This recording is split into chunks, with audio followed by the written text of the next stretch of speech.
Hello, hello. Hey. Hey, do you hear that voice? Is that a swan? Wait, That's a swan. are those cameras? Shit, is this on YouTube again? Shit, am I comfy Oh, for are you shit? like this, you rat bastard? Who are these people in our house? What And year is it? what room Strangers. are we in? Okay, anyway, welcome to the Concrete Wasteland podcast. Nate here. We have Crimson Caliber, which includes our good friend Swan, Amber, and Travis. And Shisha's ass. And Shisha's ass. Yeah, We are apparently. filming once again. I'm going through the trudgeries of dealing with the day-long film render / export for these because you guys are special, and I figured I may as well go through it one more time because Fuck yeah. yeah.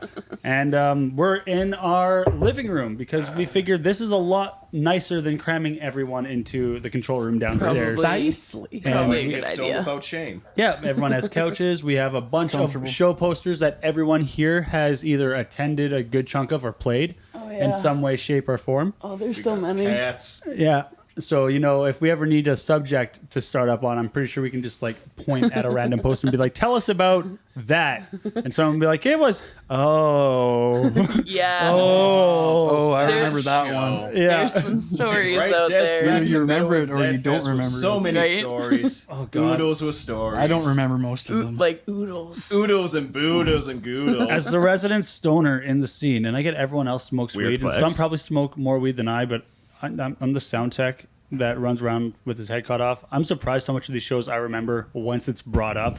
Like, I won't remember a damn thing the next week where the moment someone goes, oh yeah, do you remember This that? happened. Yeah, and then the entire night flashes before your eyes, and if it was a good night, you're like, yeah. one of I those- totally oh, yeah. remember that. If it was a stressful night, you're like, why did you bring that up? Like, I wanted Yeah. to forget that There's night. been a few of those too. Oh, Yeah. there's been quite a few of those. I already see some flaws of your idea if you're going with like upstairs. There's a laptop on the floor. Yes. You also have 3 cats. You do realize that cats and laptops are like magnets. Well, here's the thing. Shisha is not an idiot.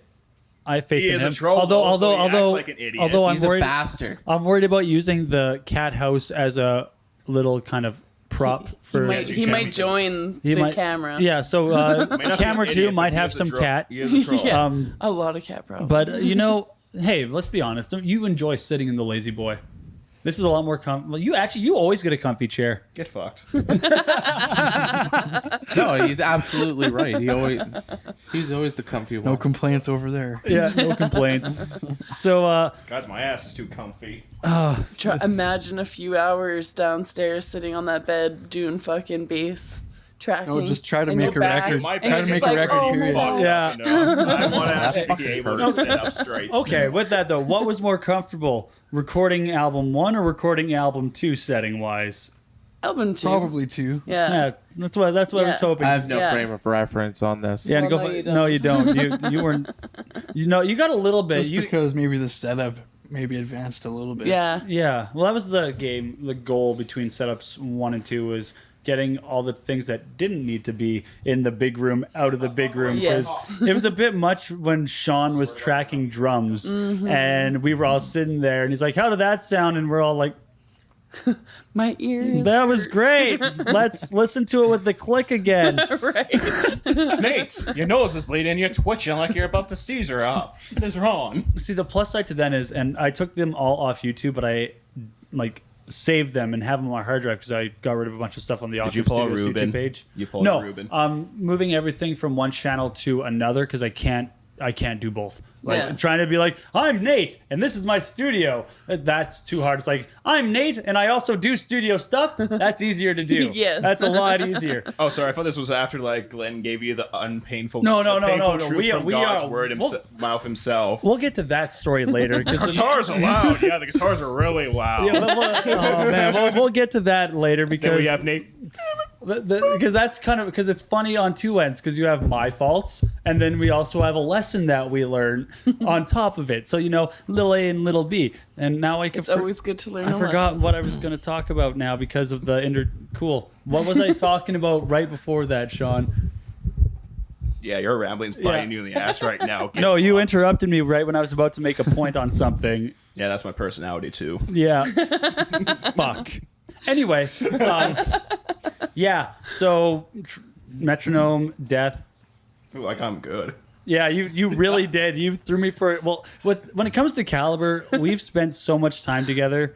I kind of feel like a non-honorary in the shadows, deep, like lurking in the cracks, fifth member who's like, "Hey guys, how's it going? Can I So come kinda out like- today? Yes. Guess what I'm gonna do for your next local show? Yeah, I brought my mic and I'm at the board Oh. and rude, raw, I mean, reckless. Yeah, you probably have more knowledge on an insider's perspective about the band than Yeah. anybody else would, having helped Yeah. Especially, I mean, you've produce the first come on 2 stage and played This EPs Is there. Now with us a few times. that's true. Yeah, yeah. That was So, great having yeah. Colton join us Yeah, and being like, Colton. and he doesn't know the words. That's okay. Here we go. Great, let's Nothing's go. changed. Nothing's changed. Go, go, go. We still love you, Boinko.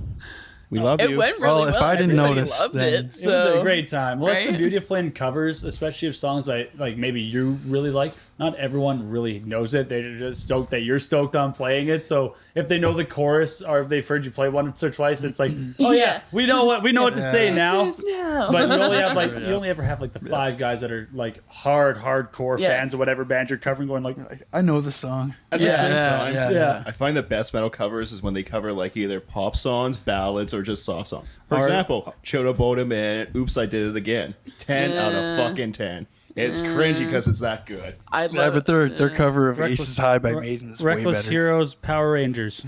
Oh my Yeah, God. even Word. even though What is going on over there?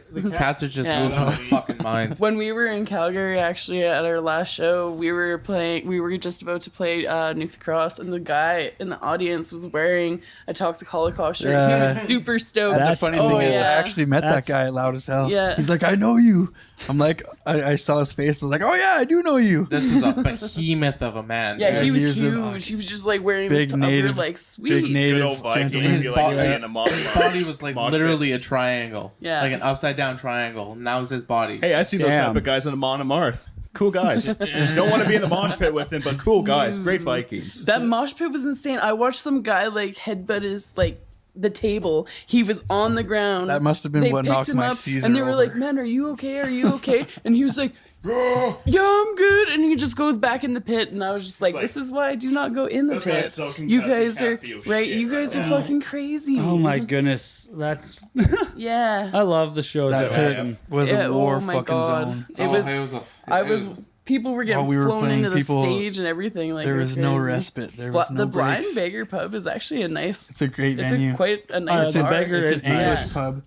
I'd Yeah, say they the took only really down- good care of us. That's good. I was always Oh, yeah. curious about the beggar because a lot of people criticize them for their practices with like out of town bands, but on the other side of Yeah. things with their business, it's understandable how to go. If Yeah. say you're new, oh, maybe you shouldn't be going after the beggar. Yeah. Maybe you should be going Yeah. to Verge Yeah, first yeah, and for getting a sure, yeah. name. Yeah, because you got to sell tickets. Yeah, right? and in the case of like, if you got to sell tickets, well, how dedicated are you? Like, Yeah. what else can you do if you have to drive to Calgary from Medicine Hat? So Yeah. 300 clicks. How can you do it? Well, who has the best vehicle and fuel? Mm-hmm. What day works best for everyone? And does anyone have something else they need to do in town? Anyone Yeah. want to go to Long and McQuaid? Maybe blah blah blah. Yeah. Cool. Now let's meet up with everyone and lay down some footwork and just. It's about like trying to make that little bit of work not work.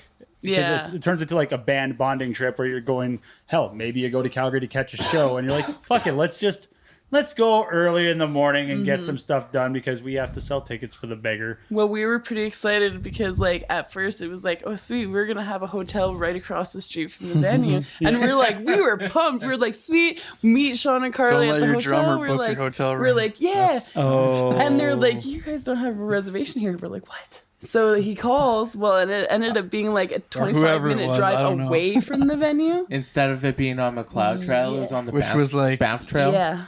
Yeah, Like, so yeah, like 25 Banff- minutes away. If we would have known it was on Banff Trail, Yeah. we would have just right off to number one, right at the start of Calgary. Yeah. We'd have been Yeah. right there, but instead we went all the way to the venue and then had to go all the way back. So then we were excited because we were like, sweet, there's a hot tub and a pool. First, I didn't bring Travis's swimsuit. So we were going to go buy a swimsuit. Value bill.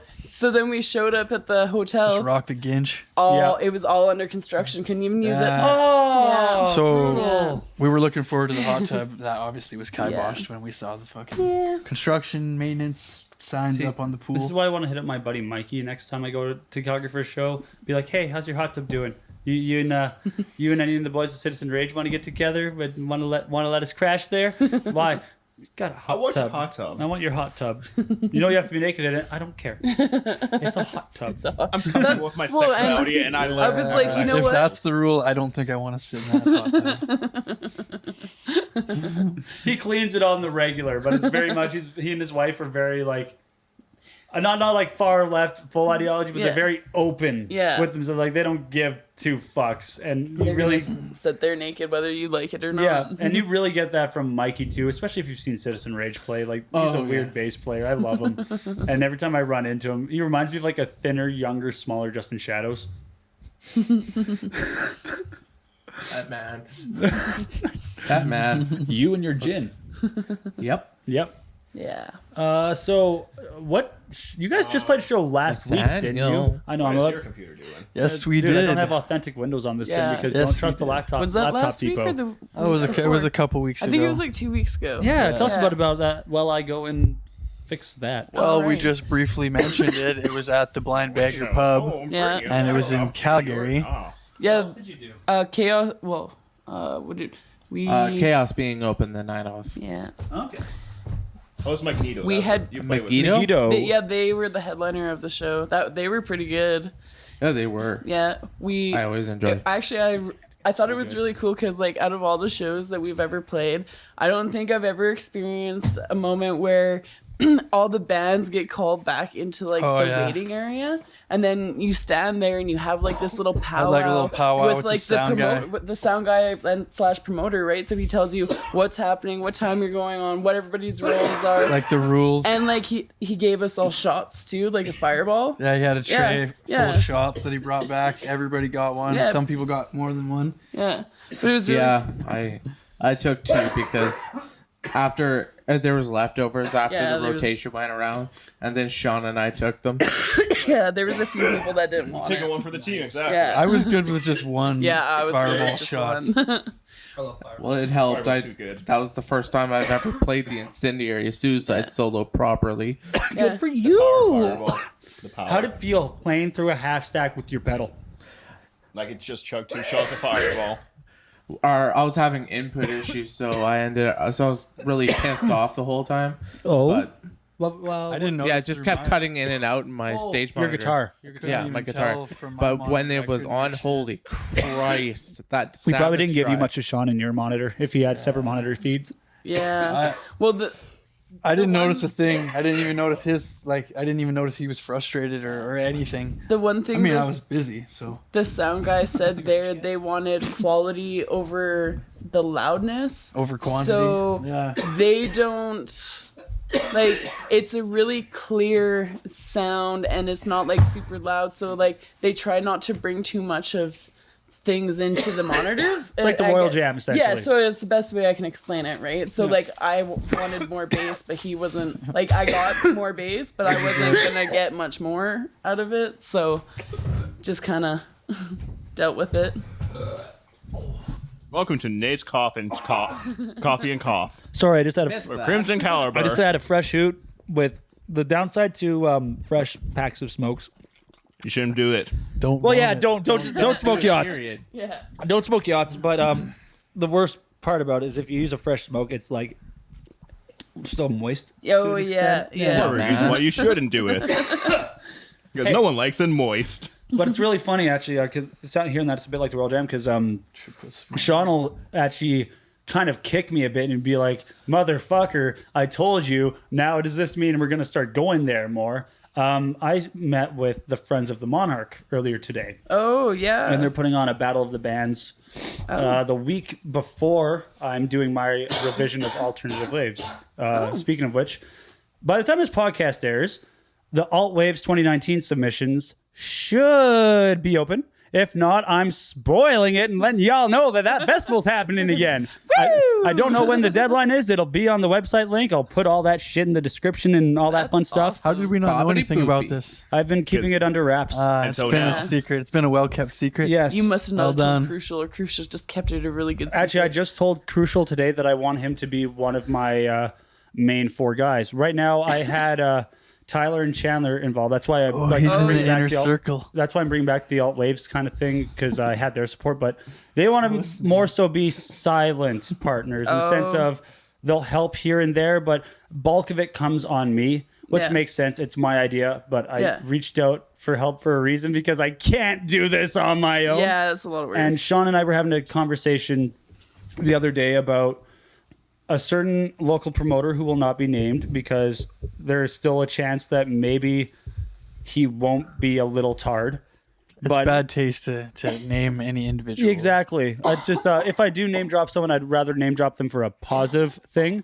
And I don't. Assuming. I personally don't have a great opinion of this individual right now, but I see a lot of promise in them, and I hope that they take the advice from the right people. Yeah. If not, I'd rather have someone like Sean also in the scene, kind of going at things with the right mentality, because the last thing I want to do as a musician that worked really hard in our music scene is to leave and then kind of watch things regress back to the state they were at before I was here. Again, yeah. Yeah, because the main guys like Tyler and Chandler, they're not doing shows that often. They're only going to do the ones that are in their best interest, which is understandable at where they're at.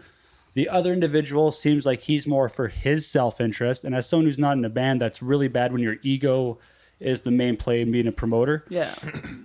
Or just be more of a fan than what's beneficial for the scene. And Well, just being more a like- fan is a big thing. That's how I got into it. Unless it's like- taking the right Yeah. advice I from think the that's right how people. everybody gets. Well, into not it. as a fan, as more as a fan as you pick the bands that you. No, like that's personally. that's taking your ego and your preference over it. That's Being a what I'm more fan, being as a fan. no, Okay. they're different things. You can be a fan of the music and still book a band, but it's when you book every band on the bill because you're strictly fans of their music and you're not factoring in the people you're putting the show on.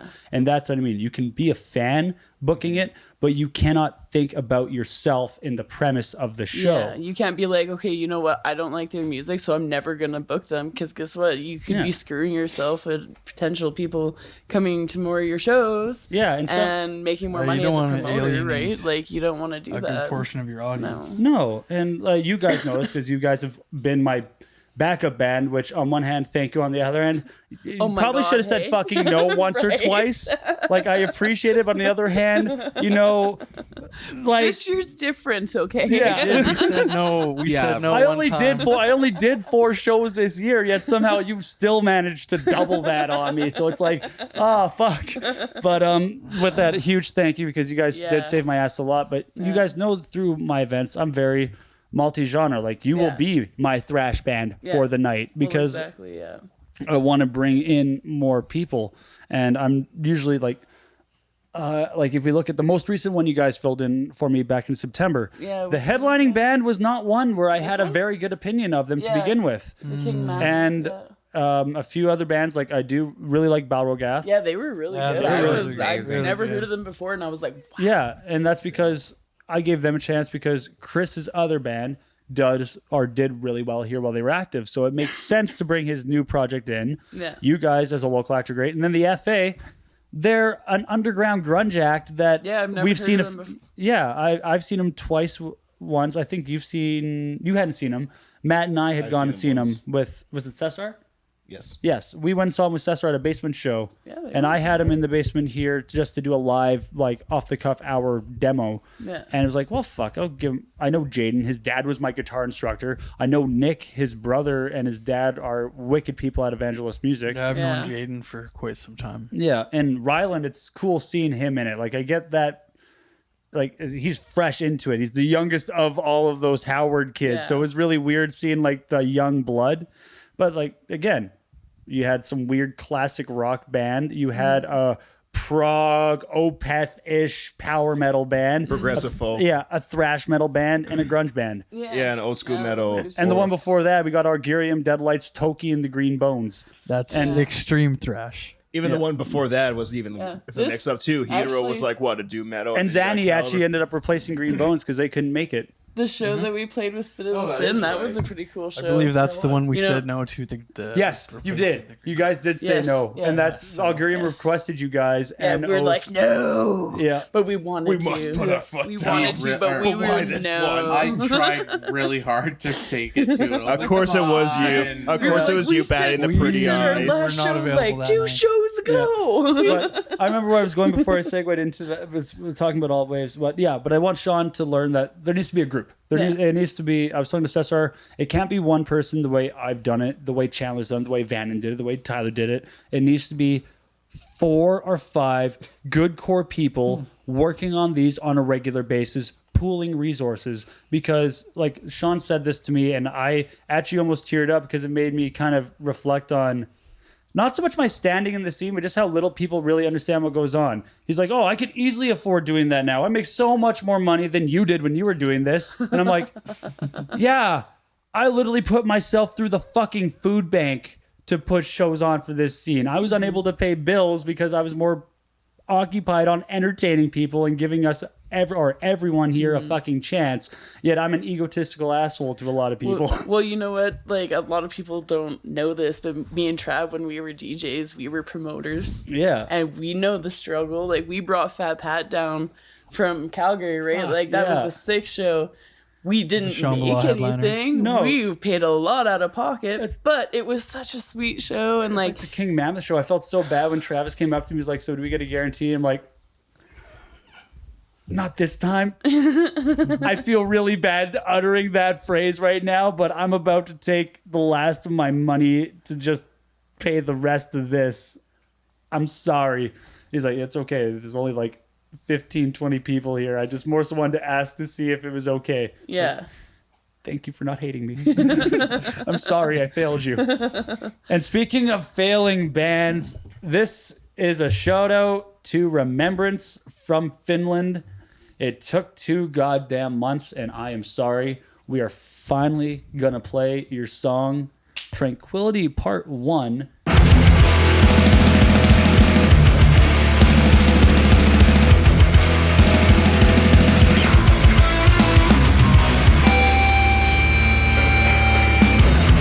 Lost in darkness, and my stomach's filled with lies.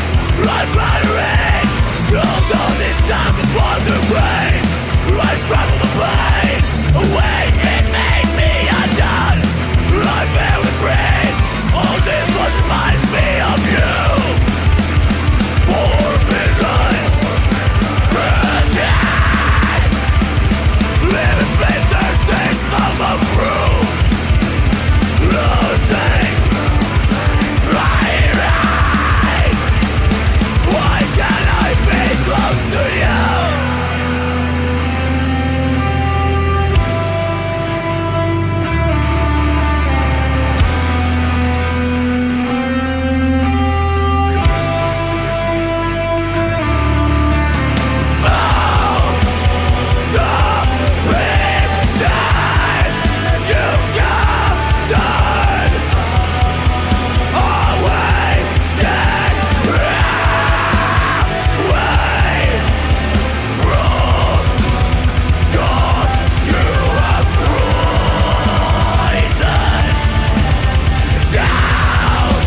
That was Remembrance. They're from Finland, and they would have just wrapped up a tour, I believe.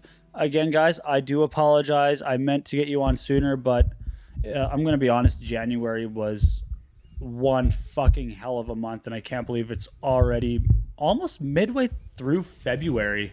Yeah, I know, right? Like, winter's almost over, and it just started. Yeah, it just hit us, and we're like, don't worry. Brace yourselves. Oh shit! now 6 weeks of It's winter left. debatable whether it's almost over or not. Well, I mean, by I'm the actually end of curious to hear April, what it'll part be 2 will done. sound like of this, though. So you guys should definitely send us the part 2 of this song whenever it's done. Yeah, I would love to hear more of this. You know how you and I were talking a while back, and I was like, you know what's weird? I wonder where all like those really elitist thrash metal guys went that used to be at all the shows and then bitched and complained about all like the new wave stuff coming in, and then they disappeared off the face of the earth. They went and took over the Royal. Oh, yeah. Really? Yeah, I was like I said, I met with the Friends of the Monarch, and we talked about a bunch of stuff. And Murray's that's his last name. His first name I can't remember right now. He's a really cool older gentleman. Yet he has 2 younger kids. I think they're either kids or grandkids that are our age right now, doing different types of music. But long story short, he wants me to sponsor a battle of the bands that's happening, and we started talking about a bunch of stuff happening in the music scene. We talked about Wendy and Liquid because he knows Wendy very well from like back when she was in Health Inspector. Oh, wow. Yeah, so keep that in mind. That's her background before the club thing. So Yeah, that makes a lot of sense now. And then just talking about the Royal and how like when you and I went there, my biggest gripe at the time was it just didn't feel overly open to a lot of different styles. Like if you didn't play what was in the niche, you weren't accepted there. But on the other hand, when Sean and I went there and we did a rendition of Master of Puppets with a random dude, I got a shit ton of random praise from guys because I didn't play like Lars. I syncopated my kicks. I had a lot of fun. Like when we went to the da da da da da da da da, I had like a da da da da da da da. Like I actually like fuck Lars. But Long story short, You play like a he human. did it better. yeah, or that some would say, some would be like, yeah, it's good play like the original. But anyway. The originals. He's like, well, that's what we want to try to take it back because it's kind of gone that way now with all the metal heads. And for him, metal is still like Kiss era. Wow. Like it's still like, Yeah. and he's in his 60s and I get that, but it's Some still, good old classic rock. Led Zeppelin. well, like Kiss, Crew, Metallica, Megadeth. So again, we're going into that classic metal that Yeah. people that don't like the new wave will gravitate to. And they're like, there's dudes that, I guess there's this one bassist who emulates Kiss, loves Kiss, Oh, that will guy. throw his bass to the fucking ground if anyone fucks Kiss up instead of just like jiving and like jamming with other people. It's like, wow, what's going on? I guess they just fired their sound tech because he was mixing it way too loud. Like huge old school metal background, stadium thing. So it has to be loud. And the Royal's not about that. They're about like, you're loud enough to hear the music, but it's like you guys are the beggar, I Yeah. guess. Exactly Yeah. like that. Like More clarity over quantity. exactly. You want everyone to still be able to talk, converse, have a beer, Yeah. but you still want to be able to hear the Oh, man, band. it was so loud in the beggar that you were like this to people's faces. It gets like, really claustrophobic in there. I've been there for 2 shows just to watch. Man. It was man. packed. It It was was absolutely packed. packed. And you know what? Oh, It couldn't have been any louder than it was. Wow. I'm glad you guys had a good show there. Yeah, That's Chaos being killed it. Like they Every opened the night, band oh, they was killed absolutely it. phenomenal. that's Yeah. stellar. Yeah, it was. And then who was it? Misery Tomb was We really only good. paid Matt, you would $5 like for our Misery food. Tomb. Yeah. Oh, yeah. They're like horror punk meets crossover thrash. Yeah, they Nice. were really good. Yes, we And have then patches. Megiddo, now. I've never heard of We them. got free so patches. good. And they were really good. Russ is an interesting character on guitar.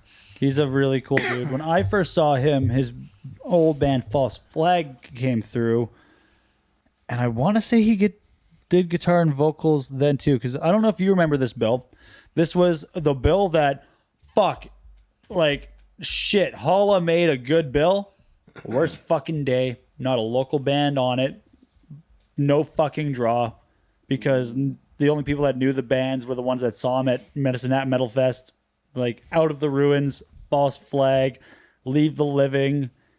I've never heard of any of Out of the Ruins is they just quit. Leave the living. No. Justin that was- Shadow's old band. They've come through Oh. numerous times. I actually busted my skull on a piece of sound equipment in the booth at Liquid headbanging while running sound for them. I was There. I was headbanging to their breakdown, and at the time, this is also why I don't set anything up on that CD rack anymore. I had something set up on the CD rack, was headbanging, came down way too hard, cracked my skull, came down, got up, noticed the drummer's crash had busted off. So I quickly scanned the stage, saw a spare stand across, ran grabbing the china on my way out, took whatever spare cymbal was on, put the china on, brought it in, placed it right as he did a fill going into a breakdown. Oh, wow. And all while doing this, Justin Shadows is staring at me like, and I'm like, what's going on? He's like, I'm like, yeah, hit my head. He's like, no. And I'm like, That's blood. oh. So he comes immediately, like mid-set, pulls out his fucking phone, goes, come here. This fucking dude. And he'll bring it up every time I run into Nice. him now. He's a great dude. Yeah. But out of He's the a good guy. Out of the I Ruins love that were female fronted, and they had a female drummer as well. Oh, right on. Death metal band, I guess would be the best way to put it. They were originally in Vancouver. They moved to Toronto. They just called it quits a few months back. Oh, shoot. Yeah, Lisa Sinner is a great tattoo artist as well. Oh, okay. Yeah. That's pretty cool. So shout out to you, Lisa. I guess actually this airs in your area, so if by chance you're checking this out of the Ruins was fucking dope shit. I hope you and everyone in that camp does well and whatever else you guys choose to do. But it was a great bill, but no one showed up. I think Yeah, the only that's too band bad. that was That's on it, unfortunate. yeah, that old school case of I think I don't know. Got to get at least a couple. Well, one local for sure. I think Yeah. Morbids was on the bill, but this was at that time where Morbids fell apart. Yeah. That's What time? Which You time? gotta be more specific. There's like 2 or 3 times at least. Are we talking the first time? I don't even know, okay? I've been involved Was in this Wags scene in the so band, or long. This Well, is yeah. probably before Wags. Nathaniel.exe has 'Cause- stopped working. Yeah. Because, I mean, Sean was one of the originals, and then he left, and then Pete took over vocals. And they went through 2 bassists. I think this was post Tom. Post Tom. Okay. Okay. Post Tom. Was this the one between Tom and before? I think this was Before right before Alt Wags. Waves. Right before Alt Waves, I So- think. Was it Wags? Wasn't Wags. They were bassless. Yeah, there was a point they were baseless. There was too. a point where they were bassless, and Yeah. Right. 14 they were baseless. it was So I it was remember leading up to Alt Waves. It was leading up to Alt Waves. I think that's what I remember. If not the year before. The year before would make more sense, but it is in that 2014, 2015. Jesus Christ, I feel older and older as we go about with this. Matt, please take over for a few minutes. days. I remember. The scene was shit. Anyways, welcome to the first salty how not to be a salty fuck segment of 2019. Man, I feel old saying this. I thought we retired this segment. God damn. God damn, I thought so too, until some shithead is like, you know what? Fuck this guy. He is the salty fuck Give of you more 2019. You got Coney 2012. We got salty fuck 2019 here, folks. Oh, Salty god as damn. fuck. You talk to them, I'm going to top up my coffee. You sip on that vape there, Travis, Hey, give because me a you're in water, for a real treat.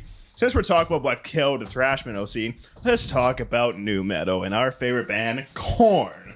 What? I love Korn. I just released a cover. Weird flex, but okay, Nate. It's just ironic. I wasn't expecting to hear Korn. When I hear new metal and like issues, Nate, stop flexing my person blood vessel. Biscuit, don't lie. Nate, stop you my person ego vein. No, I'm just kind of expecting to hear about Fred Durst. No one wants to hear about Fred Durst, okay? It's not 2001. No one gives a shit about them or Limp Bizkit. Well, not true. I mean, Juggalos tried to kick him in the back and failed horribly at it. That happened. That is just white people culture and just a one video, okay? We don't. That's the dark side of white culture. No, actually, There is only one side. this is actually It's all tainted. with all honesty irony. aside, the Limp Bizkit is ironically in the middle of some weird fucking resurgence right now, and Limp I Bizkit kind is of the enjoy it. pinnacle of It's irony. weird, but like a I few years haven't ago, checked any of it out yet, but no, just like the fact that they're touring again and they're selling out, and Fred Durst rocking this big beard. It's like at this point where he feels like, you know what, he's just having fun doing it, and the fact that some town in Texas was voting to name their sanitation department, and someone wanted to call it like the Fred Durst sanitation department, whatever. And he actually tweeted to get more momentum behind it, because although they were basically saying Fred Durst is full of shit, he was like, fuck yeah, don't do it. Let's fucking do it, guys. Okay, before I swan dive into this, since we're talking about Limp Bizkit and its festivals, anyone remember that Alberta festival that Limp Bizkit headlined with Billy Talent? Oh, fuck, right. I forgot about that. Something Mudden Festival. Music and Mudden Festival. I can't Didn't remember. that get canceled? Yeah, because they had only had 2 years, and the second year had a terrible turnout. First year they had storm problems, so the second day couldn't be done or something. Well, so they lost a bunch of money on investment and they couldn't recoup the following year. And I felt like they kind of pulled the same thing what we were talking about in our scenes. They picked a lot of really good bands, but really probably not a good turnouts. Because first one had Five Finger Death Punch, Oh That Remains, Korn, actually, ironically. See, that's a good lineup, but if you lose your second day in your first year of the festival, that looks really Especially bad. 1 out of 2. Well, that's like that. Did you hear about that fire festival? Oh yeah, Right? I just listened to a Joe Rogan podcast. Well, there's actually a thing on Netflix about it, right? It goes over a Blink whole 182 was supposed to play that, eh? Documentary style. Yeah. thing. Yeah. Speaking Dude, of, they random- were It's actually pushing pretty hard. entertaining. I recommend it. Yeah, Yeah, they I were wanna pushing check it hard out. to get that out. random thing, ever since the accident that Barker was in, he now can no longer fly, obviously. But he actually almost lost a foot, because when he got out of the emergency exit of the plane, he actually right into the jet and Jesus. drenched himself in jet fuel. Jesus. And the last thing he remembers before, like he was running and he just heard someone randomly from the freeway yell stop, drop, and roll, which reminded him. And then the last thing he remembers from that was DJ AM and the other 2 guys who died putting out the flames on his foot, because that was the only thing that wouldn't go out because it was so drenched in jet fuel. Jesus. Yeah. It's crazy. And that's how I heard about the. I heard a few things about it, because it's now a talking point since the show came out. A lot of people are talking about it, but I didn't really go no band I really know or anyone I know is really talking about it. And then hear Travis Barker on his 2.5-hour podcast with Rogan be like, "Oh yeah, so I'm really glad I didn't go to that. Why? Well, because I can't fly anymore because it terrifies the piss out of me. I would have to bus to Florida and then take a boat all the way there." And can you imagine how much that would have sucked to drive all the way from LA to Florida, take a boat, and to arrive at that shit show? Right. The thing didn't was, even is, know that happened to Travis Barker. People thought they were going to the secluded 66% island, and of they his were body. going to this coastal area, and there wasn't enough food to feed them or anything. And people paid thousands of dollars, tens of thousands of dollars to go to this Just for a festival ticket. for Yeah. a little dome tent with foam mattresses. Yeah, People they were were going around hurricane- stealing They mattresses. were hurricane relief tents that they oh. had scavenged. So they were trying to set up a massive It was not camping good. area for everybody. One person, they Just were- watch they were it. It's way I just- over really their want to head. watch it. Way one, over their head. One person made a sort of funny things. On one hand, we should feel bad about this. On the other hand, though, look at the people that got scammed. It's the 1% that got fucked over here, and that's All the kind of why rich it's people. popular. Yeah. But on the other hand, it's still shitty for it to happen to anyone. Yeah. But it's kind of funny that it happened to these Well, exactly, people. because that probably didn't even put a dent in their bank account. No, they just lost Whereas their us, vacation. we'd be like, okay, well, I'm homeless now for 2 years. It's you know that thing we were going to do to network? Yeah. Fuck us, guys. Right? Matt, please continue. I'm going to move this plug. Continue. I didn't even start, you nincompoop. Well, do the thing you want to do. Okay, you shit wins. You can As do long as the you stay thing. calm. You can do the thing. I can do the thing about being a salty fuckwad you shouldn't be. Precisely. Sure. Cool. Anything, back to Korn before Nate gets excited about Korn again. I like corn. Shut Shut up, up, Nate. Nate. Especially favorite. Shut the fuck up. Fuck up, Nate. Holy. Welcome to the podcast. Holy, you deserve to get slapped, boy. I'm quiet now. I'm waiting for you to start.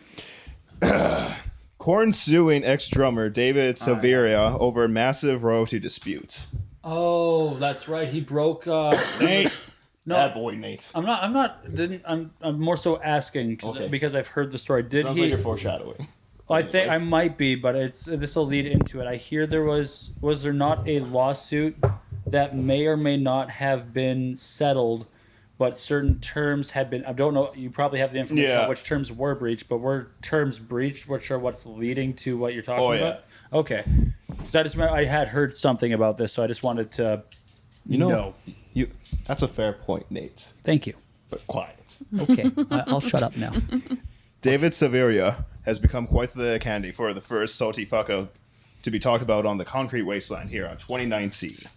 When it comes to his past with Korn, for those who might not remember, back in 2015, he said his replacement in the band, current's Korn drummer Ray Luzier, lacks groove and called Korn bassist Fedley a cowardly little bitch. Those are some strong fucking words. I really like the new Korn drummer. Like, I really liked the new Korn album. It was the first time since that guy left where I was like, yeah. It's the first time I liked anything from Korn since probably... Take a look in the mirror. I haven't listened Actually, to Korn yes, in a that would long be a time. good one. Life Or the is Untouchable. peachy. That's one of the... Untouchables where I kind of ironically lost touch with them. That's same here. They lost me around Korn 3. Yet, ironically, that is Jonathan Davis's favorite album, is The Untouchable. Well, of course. It's where he got to be as open as he wanted to be. So that's understandable from a lyrical standpoint. It'd be like if It's also Travis very- was given, like, just free reign on something and, like, say your musical limitation was no longer a thing and someone was just like, here's a room, here's a few people, tell them what you want and it'll be there. And now you can dive into whatever lyrical self-serving premise you want on this.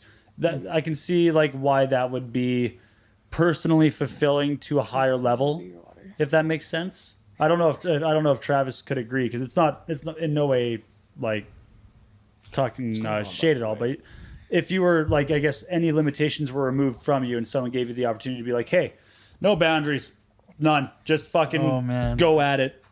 I'd be coming up with some next level shit. Let me tell you that. Yeah. Anyways, David back then filed a lawsuit against his former bandmates over what David felt like was unpaid earnings, saying he never gave up his ownership of interest after he got kicked out. I don't know. Did he get kicked out or left the band? He left, but he said it was some sort of hiatus, and he said at some point he intended to return to the band, and then the band was like, yeah. Sorry, under the found a replacement said no. No, it was there were conditions that he had to adhere to allow the hiatus of him to still be deemed worthy, and I do believe that also meant not talking shit about your current replacement if you ever intend on coming back, because that's like another individual who will not be named who commented on someone else's stuff who was asking for artwork, going, yeah man, I do great audio engineering work, way better than so and so and so and so. And Don't everyone's talk like, shit, folks. That's how you become a salty fuck. Yeah, in it's like, our books here. yeah, it's like We if don't you even want to have the offer book. help, that's great. But going, I want to offer you help because you suck at lead guitar. Well, I do. Okay, so with Sean, that's different because he's so submissive. He'll be like, okay, Nate's- just take it. Nate, calm down. Calm down, Nate. Yeah, I'm done my No, example. take your hoots. Take your hoots. That doesn't really help. Well, after if you suck, that doesn't during help my this- standing. Sorry, go ahead. Don't worry. Travis You're gets a both pass great. right now. But You're Nate, both great. Nate, calm the shit. Anyways, after the lawsuit, Korn and David apparently settled out in court. But allegedly, Korn paid Sylvia a vast amount of exchange for signing over any rights in the future Korn royalties. This is where Nate brought up about the topic about like a breach of agreements during the lawsuits, because here we are. How did he breach that agreement? Well, according to a report from The Blast, Korn is suing David for breaching that agreement back in 2015, where Silveria allegedly attempted to try to get the band and try to get the band's royalties and directly go to Sound Exchange for his cut. That's right. He went to a because as some people may or may not know, how label distribution works is you have your main label in your home country, and then that label talks to other labels or its subsidiary labels across the globe to get distribution out to all of these different areas, and then all of them collect their own royalties, and those are all then subjected back to the band through numerous other legal practices. What this guy tried to do was go to one of the countries that Korn has a subsidiary, like they're on through a subsidiary label to distribute there, and tried to be like, hey boys, I'm still in this band, give me my money. Oh no. Yeah. And Sound Exchange is who does the royalty payments. And after that, the band says they contacted David and tell him that he was in direct violation of his settlement agreement. and he reached out to withdraw his claim to a Sound Exchange, His drug debt must have been really bad for him to make that stupid of a move. which David apparently has yet to do and still has put in his claim, which Sound Exchange has responded by placing all holds on payouts that are related to Korn. So Honestly, basically, smart. It's a everything's- smart move. Well, it is, exactly. It's Yeah. freezing all accounts, so you can't get like the finger pointing to you for like handing it to the wrong person. Not only that, like y'all are acting like children. Figure your shit out, and then we'll give you your money. Which is it's smart because obviously Korn is a band that deals in large amounts of royalties because they're Yeah. still one of those last big bands. And they even like said how much they so far have lost on like. They've Lost a lot. I feel bad for them, but on the other, 290,000 so far. honestly, I thought it would have been a bit more. This but- was only back in July of 2018, so okay. So we could maybe add another 50K on there, maybe. Jeez. But that's It's a lot this of is money. yeah, this is why guys have all your stuff figured out. Obviously, when you depart from bands or blah blah blah in that instance. Yes, I just blah blah blah because that is to encompass a numerous amount of things that can happen when a member exits.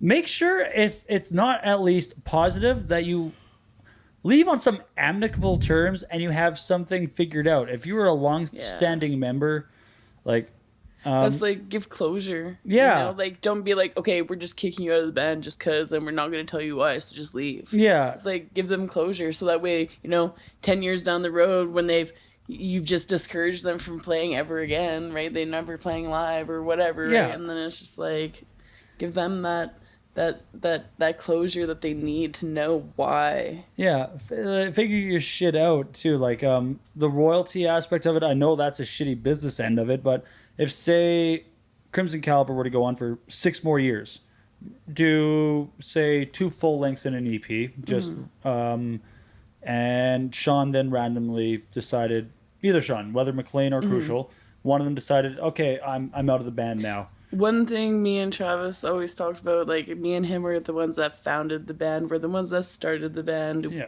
We have control of the band. Yeah. If they were to leave, we probably would continue. No, yeah, but If one of us were to leave the band, we would call it quits. oh yeah, but Wanna I'm leave saying on good if the terms. Yeah, but I'm we saying on that, say now the band continues for 4 years.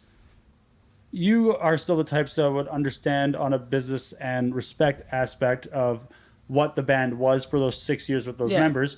You know what? They're not in the band now, but any sales in relation to anything their name is on, Oh yeah, they get their cut. Well, exactly. That just like makes sense. there's no like you can't just okay you're out, you're fucking axed well, yeah, from it. no, that doesn't like. Why would you? You'd still have to pay them. Yeah, and like- it creates a lot especially of when you're at the level that Korn is at. Well, It's exactly, a little right. bit different. It's like There's a lot of royalties to distribute Well, at that look, point.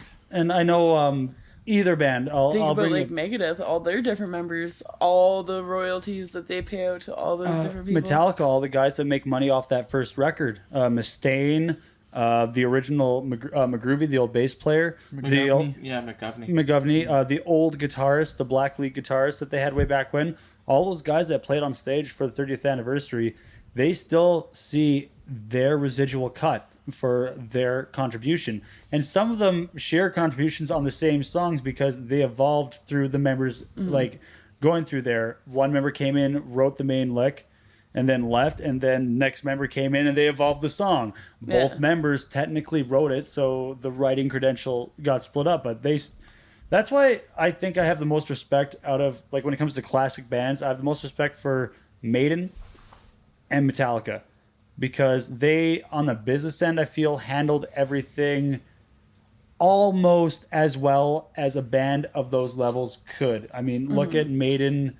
They went through their issues, obviously, but I think that was more ego-driven on certain members. Like, They still have some copyright issues with lyrics and stuff. Yeah. yeah, What's and that that's one song they're not allowed to play anymore? It's, yeah, but to a no, they degree still play within it. like Oh, they Because they settled the dispute. Oh, they yeah, paid that's right. millions. It was of- Hell and Be Thy that. Name. That's Yeah, that was the one that got that. settled. That's to me seems like a case of an old dude trying to get more than he's deserved. Like they've been, Yeah, but the lines are plagiarized right from. And it's the same with like the Led It's Zeppelin pretty. like It's pretty bad. yeah. issues now. It's taken word for word. And that's why He didn't even try to cover his it would- tracks. it would be nice What, to be Steve one of Harris? those bands Yeah. that don't like go through members every couple months, you know, like Yeah. to keep one lineup would be the ideal thing. Like Rush, just had the I don't same members foresee- for the past 40 years. Right? I don't Like- foresee Rusher us is having easy any talk. lineup changes no, anytime no, soon. anytime No, soon. Or I find at least having your core group, like for Caliber, it'll always, like you said, be you two. Yeah. If the other two members turned into a revolving door over 20 years because it best suited the band, that's not a bad thing because it's allowing the core musical prowess of Caliber to not be limited, and it's allowing everyone involved to feel fulfilled. Because there's nothing worse than, say, being in a band and having other contributing members now feeling like they're filling a role instead of being creatively fulfilled. It'd be a lot better for then at that point being like, hey man, are you actually having fun here, or should we try to figure something else out? Because the last thing we want to do is to grow animosity. Well, exactly, right? And- That's the last Yeah, that's a thing you good want. point. and that way it still allows the band to go. And that's why like there are the few revolving doors, like Killswitch Engage, for instance. They haven't had too many changes, but they've had some critical ones. Yet they're still probably one of the most successful bands from that era to still be going, aside from Lamb of God. Yeah. And again, handled it very well. Members had to leave due to very extreme reasons for both Jesse and for Howard at their own different ends. One dealing with cancer and mental issues, the other dealing with depression and mental issues. Yeah, yeah. So and to have them still have a business relationship where, as a fan, we can look forward to both of them being on a song on the next Well, record. See, and that's the thing is like, you got to be professional. You know, Yeah. your band is a business. Yeah. When you go out, when you play shows and stuff, you're representing what your band is. So if you tend to get a little drunk, try to be professionally Yeah. drunk. And your successes are That's the best way I reflected, can explain and that. and your successes are Don't reflected make an and ass created. I'm a master. Basically, I'm a master of Don't being be a dumbass. Yeah. Yeah. But and with that too, a good thing to keep in mind is not only is your band a business, but the success of said business is completely reflective and dependent on the relationships you're able to create and maintain throughout the longevity of that. And Eventually, you'll be rewarded with those. yeah, like say burning a bridge with one of the best Or as a networkers in a region, be out of pride or miscommunication. Avoid that at all costs. If it's happening and if you don't recognize it or you recognize it late and you realize your ego's kind of played into it, recognize it's a key thing. To again, just try to negate the backlash from that, because that is a big deal. To burn any bridge out Yeah. of ego Yeah. is just there's a reason I patched things up with Oath, or tried to a magnitude. Yeah. So You don't want to And to bring up like Yeah. names as a good example of what it means to be like professional, but also like if you are intoxicated, without saying names, is like being a new member of a band, but yet to have like played at a venue that you are kind of like making a muck out of. yes, Yeah. respecting the venue that your band that you've joined has a reputation, and even though you yourself do not have a reputation itself. Another one would be this goes to another, like a previous talk we had last one, but if say you're doing a genre swap and you're really well known in one genre, you still are expected to produce the same quality when you shift over. Yes. Skill will be something that can be considered and won't be criticized as much because people will be more sympathetic to the change, but the quality has to match. Yes, because quality if the should- quality doesn't match, it just shows your audience what you as an artist think of project A over project B. Yeah, it's like here I got some professional shit, and over here I got some amateur shit. Yeah. Basically, it's just what people can see you now as naked because you're doing everything yourself Yeah. compared to what as a group effort. Yeah, and It shows exposing what you yourself ha- as and But well. actually also, you contribute know in what? that group effort as It's well. exposing yourself, like allowing yourself to seem vulnerable at the same time.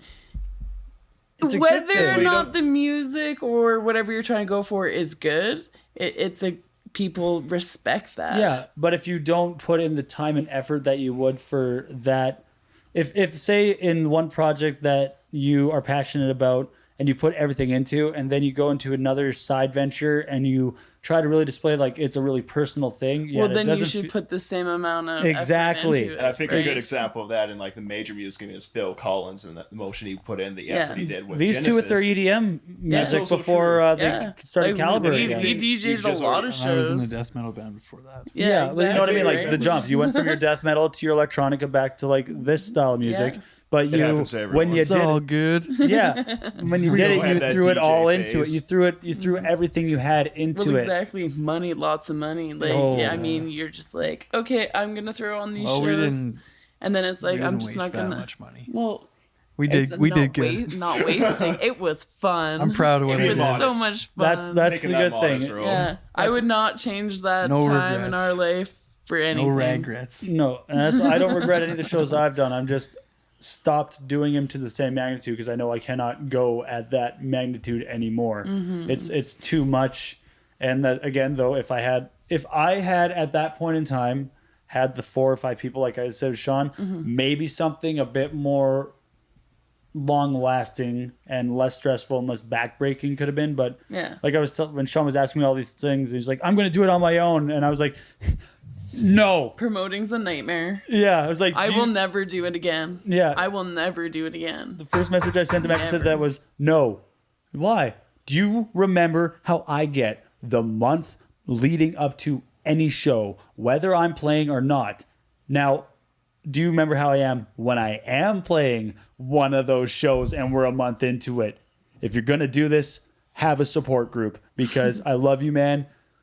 You won't last longer than 2 shows before you throw in the towel. It's a nightmare. Or you get a heart attack from the stress you give yourself. Or the worst one, you'll grow bitter because you don't feel it's respected. Because someone like Sean would be doing it with the right intentions in Yeah. place. And if he went through all those stresses for 2 shows and they didn't go well, it would break your spirit.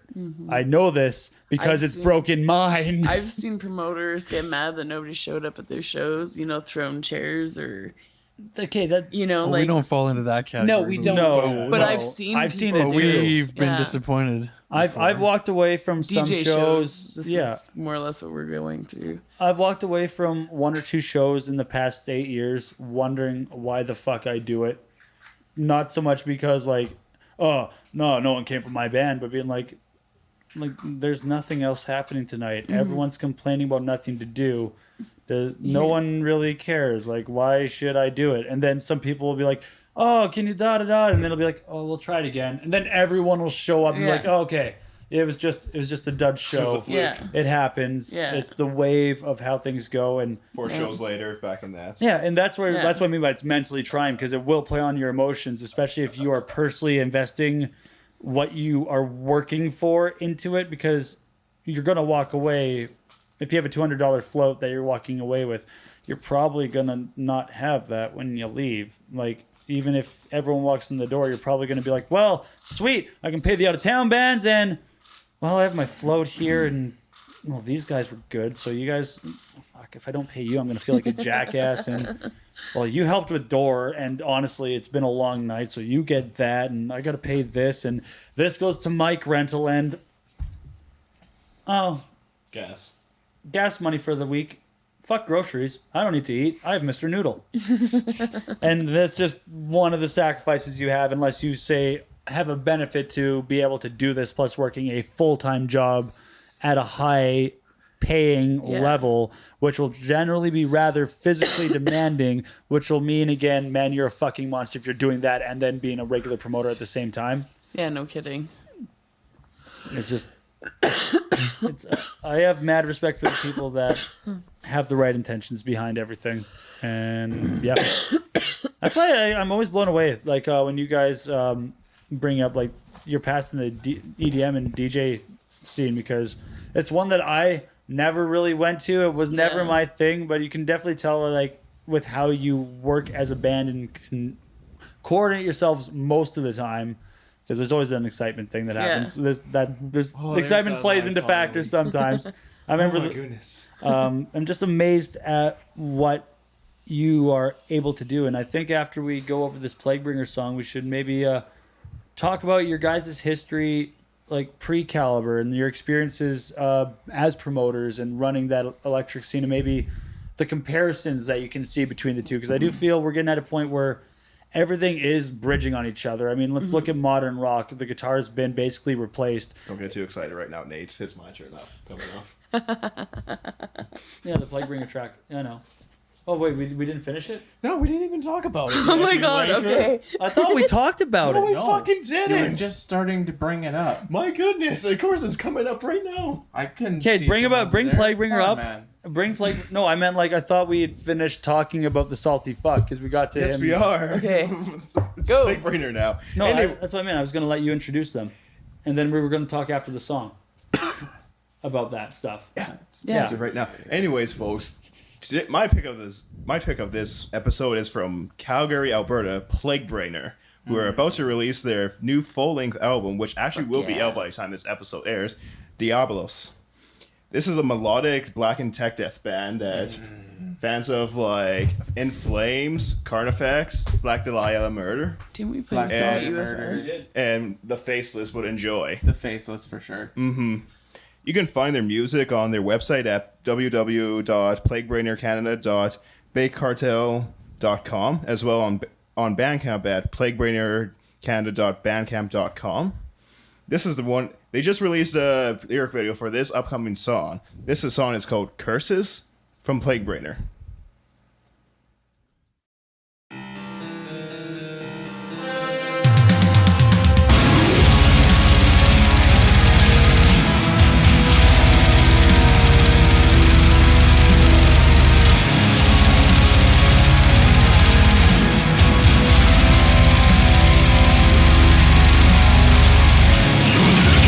Emotions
gnarly. Beautiful. That was reminds me of amazing. a band I generally don't reference, but that reminded me of some Infinite Annihilator style vocals right there at the end. Guys, It's done properly. Yeah. guys, you really have done it this time. That's just oozy taste of black. Beautiful. Oh, are you thinking of making that a full length, a single, or an EP? Hey, keep it in your We're pants. I'm talking thinking about of full Plaguebringer. length, but we're gonna be releasing singles as well. That's Anyways, smart, man. Even if you did like high quality art, we're gonna go jump right into that right away here, Matt. I just want to. They can't see this, but the artwork that they have right now in the back burner, because a huge thing I bring up when it comes with bands is like stockpile your shit, properly plan it now, and then like have your stuff properly planned, because it just makes things easier on you down the line. There's nothing worse than finishing an album, setting a deadline while in the studio, and then being like, oh shit, our deadline definitely doesn't match anything, or getting it out there, going for PR, and then being like, oh, by the way, we need this, that, and the other thing. You're like, don't pull a Chinese democracy where it was announced in 2005 but released in November 2008. I thought they announced it in like the late 90s. Well, That's actually true. I'll take that back. Custom work that we That got is done true. by Psychop It is Art too. Like he's really good artist. He does a lot for like Tessitura. He just did one for Siren for their single that they just came out with. Yeah, I was gonna say, if you did artwork like this for, and if say you did singles and you released it with artwork like this, he did. That's fucking He did the artwork for rad. Manufactured Genocide. I was gonna say it looks like just He's with got, the way like, you did the this logo. Ed Repka like style to him. It's got a bit of a replica feel to it. I like that. No, Yeah. that's you guys found a good artist. I'm glad you found someone that really kind of accentuates like what you're about. I like that. Yeah, he's awesome. We actually commissioned that one too. Yeah. Oh, cool. Yeah. And that's the new shirt design. See, that's a cool thing too. The fact that you brought up commission, because if you can, it's same artist. Yeah. Psychop Art. Yeah. He's our boy. If you can create a relationship with him where, say, you do commission it. So say he gets 10% of all sales of anything with the logo on it. I'm pretty sure that's how In Flames does it with their guy. But that's how a lot of artists make their money.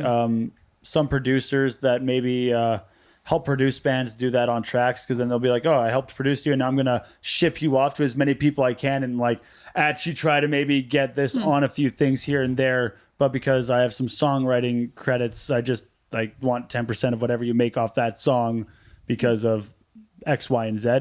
But that's a good way how a lot of all the artistic divisions within music kind of work within each other. So if you create a relationship with an artist for everything and he does everything for you instead of playing like a flat rate on other things, it's a good way to make sure your success promotes their success and vice versa, and also allows them to then maybe have the same deal where they can then take that same artwork and be like, okay, so I just owe you X amount of anything that I sell with your logo on it. And it's kind of a dual branding thing, because I can see scratching my back. because I can see this symbiotic relationship. exactly, Like owning a cat. because I can see this artist doing a lot of Mutually good work. beneficial. Yeah, exactly. As long as it's mutually beneficial, you guys respect each other, you guys obviously understand each other, because again, that's some of the best art I've seen reflected for you guys. Yeah, he's a great artist. Yeah, He's always got like a bunch of artwork up for sale and stuff. Like his page is awesome. So shout out to Psychop Art. Yeah. Psychop Art. You know, it's always like, I don't have to tell him too much. He Just did the Devil's Tower t-shirts. a rough The inverted cross guideline and of like what I so, want, yeah. and he comes back at me with exactly what I envisioned, if not better. So we couldn't be happier with him, and going to be working with him a lot moving forward. How did you come across him? Did you just like find his artwork and like him, or was it like Man, that's a Actually, good question. I probably It's a just funny story. well, Actually, if you remember, because we I have were no idea what you're okay, gonna say. Well, we were gonna get this artwork from another guy, and we were almost about to pay for it. Turned out he stole the image, and it was an original image. Yeah. So we were really pissed off, and we told him like, we're not paying for this. Like we Then don't he want it, deleted his right? account. And then he went and deleted the entire account. And then I just went crazy Yeah. searching artists, and then I must have stumbled And then we across found Psychop Psychop damn. Art. Yeah. that's snaky? Like I make sure that for everything I use now, either Do a We- reverse yeah, image get search. Matt. And we did, and there was nothing, and we were That's like, what "Hey, you this gotta guy's do. legit." Always do a reverse image search. reverse Google image search or whatever. Yeah, it's a tongue twister. There's like because if you've noticed like some of the more recent like posters over the past year, it's like either have someone who did original art or like I have my cat inverted on a poster. Yeah. It's like I'm not gonna. I would say your last one is the God Sit Kill with the upside down church. I was provided that yeah. one. I was provided that That's fair poster. because I've seen that already. That poster, yeah, that was one I was provided with for the tour by Sloan at the time. Didn't that one over there? Destiny did Destiny that drew one, that one, yeah. and the one with you guys one? there. Yep, she did that one up too. Matt did up the. Our first show ever, right Yeah. there. That was a good show. That was a good show. Pete actually finally redeemed his voucher for that he won that night for that first Kid Kill It single. Really nice. Yeah, it took him almost 2 years to use it, but he finally did. That's awesome. That was smart. Yeah. Save it up. What's funny is I Was the forgot. Through the Darkness? Yeah, yeah. yeah. It's interesting that he's getting into hip hop. Like at least it's something else for him to do, and he has a lot of hip hop. Diversity. Yeah, and he already has like a kind of hip hop flow in his vocal Yeah. style. Honestly, I think maybe if he had a thesaurus with him, he could expand his vocabulary a bit more, which would help him, I think of a few better rhymes. Because the downside to camera A just died. Good to know. Also, no, we should probably see where we're at because we're playing dangerous game. Oh shit! Yeah, I can't see what's going Ooh, on. Exactly. we're playing Russian. You're playing a dangerous game Russian here, Mr. roulette Bond. with music. Oh, Ouija. With a laptop. We got lots of And time. we all good. But What about camera here? the difference between metal and hip hop, depending on your writing style, for me, I have an issue with putting too many words in already. But with metal, you can kind of really sustain words and let everything fill the space. Yeah. Versus, in the time it took me to say those 4 words, some hip hop artists will have thrown 60 to 100 in there, which seems ridiculous. But there are rappers that can Too do much that. to remember. Yeah, It is. It's way too much. But it's also a lot to put on paper. And if you're someone who's adamant about writing good lyrics and not just anything, eventually in that game especially, you have to expand your vocabulary. Yeah. Well, that's like Trav. Like Trav always tries to find like a better word to accentuate something that maybe just be like a small little thing, but could sound like it's a big cool thing. Yeah. Right. That's why I like. That's why I like having Big open. cool. Yeah. Be That's- cool. That's why I like having. Things big K. Be cool. That's why. That's why I like having open, and say like an open canvas to go at, or someone's like, I would like it to be about this really broad subject, because this one track I'm trying to write to for someone, he wants it to be about like overcoming yourself, pushing forward, and the typical like renewal, because he's like, this song's the best song I've ever written. I want it to kind of prevere that. I'm like, oh fuck, it's self-analytical bullshit crap. Now this is gonna take me 3 goddamn weeks because I've written this song so many times. Because again, you in life you will inhere certain subjects over and over, but if you have to readdress them, you have to address them differently. Yeah. And for me, I'm like, I can't do like the typical things. Now I have to build my crap. I'm like, it was so hard. I actually took a piece of paper, wrote all my lines from 3 different pages, cut them up into strands, and then reformed a song out of 3 things. And then someone else contacted to me and was like, oh man, I want you to write some stuff for us. I'm like, can do. Talked a few things. Any topics? Blah, blah, blah. Yeah. No politics. I'm like, that's really broad. Can you please elaborate? Because that cuts half of my subject matter like down the lines. Like, what do you mean? I'm a very like, if I have the opportunity to, I'm a very like make you think type of one. If I'm given free reign and a song dictates like going a certain route, I want the freedom to be able to maybe not like, I won't be blanket like Democrat, conservative, liberal, all this, but I'm going to be like Woke Nate. diving into ideology and reasoning behind like self-reasoning and motivation. And I will go there. And it's like, do you want LSD? No, I just took psychology and sociology in college. So this He listens stuff's to like, Tool. I listen I to pried Tool, open my therefore third I am eye, an okay? intellectual. But it's just Listen to Bright Eyes. yeah.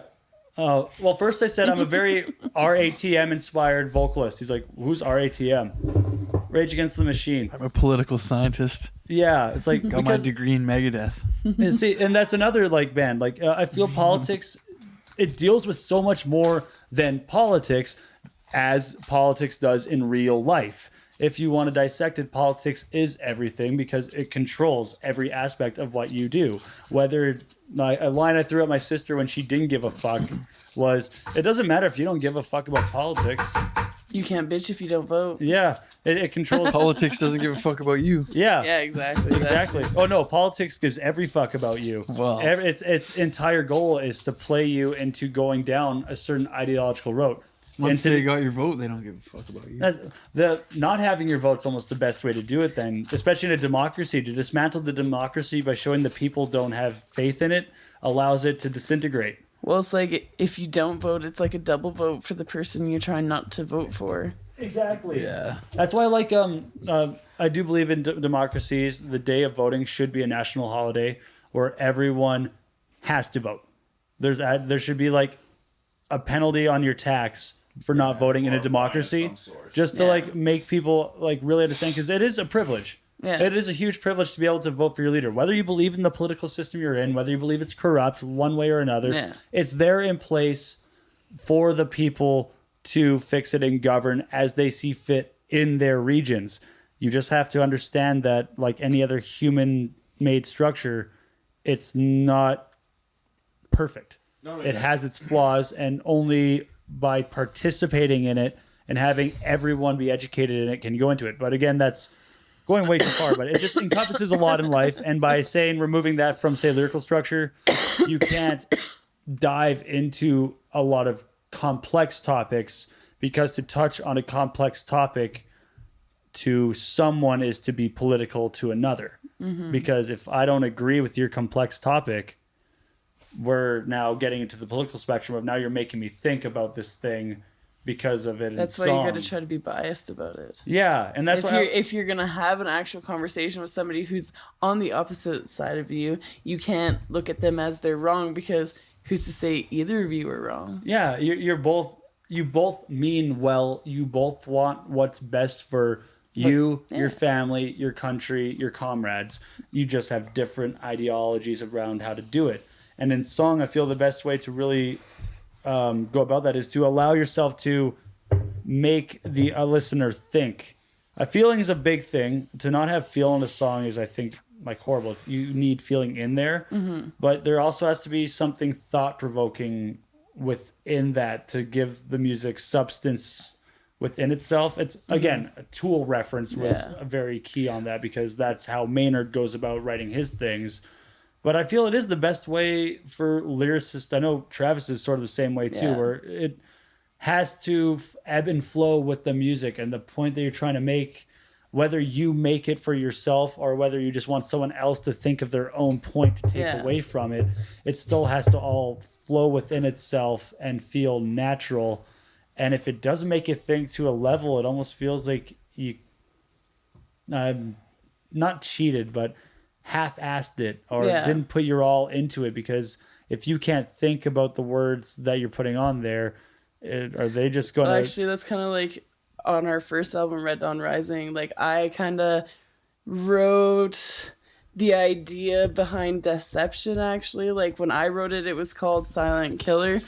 Travis obviously made it a lot more better than what I wrote it as. But the idea behind it was, like, both my grandparents suffered. We do English well here. They both suffered from dementia. This is and why Alzheimer's. I write the lyrics. So a lot of mental illness, unfortunately, and it had taken them. And at the time, I was going through a rough time. So I was like, oh, I should write a song based on, them losing their life and like everything kind of just like slipping away from them.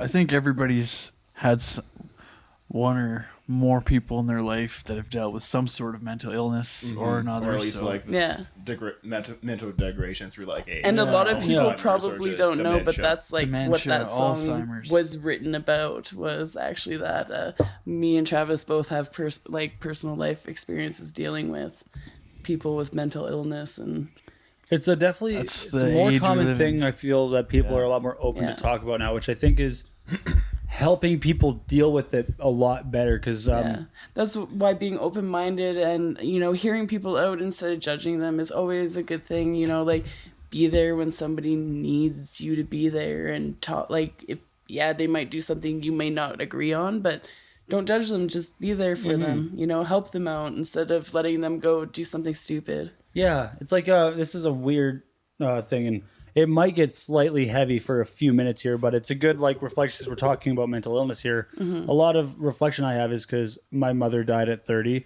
I turned 27 this year. So that's a really like thinking about that and now being able to reflect on myself as a child and then putting myself in place of like, where would I be in that retrospect if that was like my age at these points, and knowing what her mental spot would be at, and the difference between how she was able to handle it and the people she had around her versus the support I've been lucky enough to have for certain people. Like I still have my moments and I let very, very few people know it.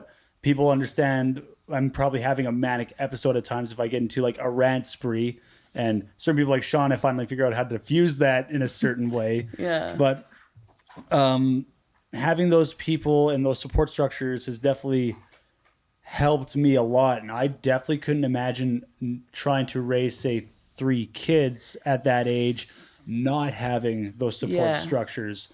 So I feel like the fact that we're, as a population, I guess now, a lot more open to talking about it and actually reaching out and doing something. We're no longer the group of like, if you need help, just call and just talk. We're like, we're actually like the group of like, oh, well, I haven't heard from so-and-so in forever. I'm going to throw them a message and just see how things are. Yeah. Hey, how are you doing As someone today? throws Nate a message. I was wondering where that was, but you know, like that's one thing that's really cool hearing that, because it does. We're in a weird era right now. We're in a very we're also a weird generation. We're like in between that old generation and the new generation. Like it's weird. It's We're really the buffer weird zone, just like because the everybody's fuck? like, oh, you must be really old if you know all that stuff. But then all the old people are like, oh, you're just such a baby. or the millennial term. We're gets thrown millennials. around. We're in between Gen X and Gen Z. Yeah. Well, It's I really- don't agree with that. The millennial. I don't aspect- eat Tide Pods and sniff condoms. No, that's not us. We're not. No, that's that's we- the we're the media. sentiment challenge. That's a false classification by the media. okay. The millennials end after 95. Okay, Yeah. well, I didn't know that. So You're thinking of Gen Z. yeah, Okay.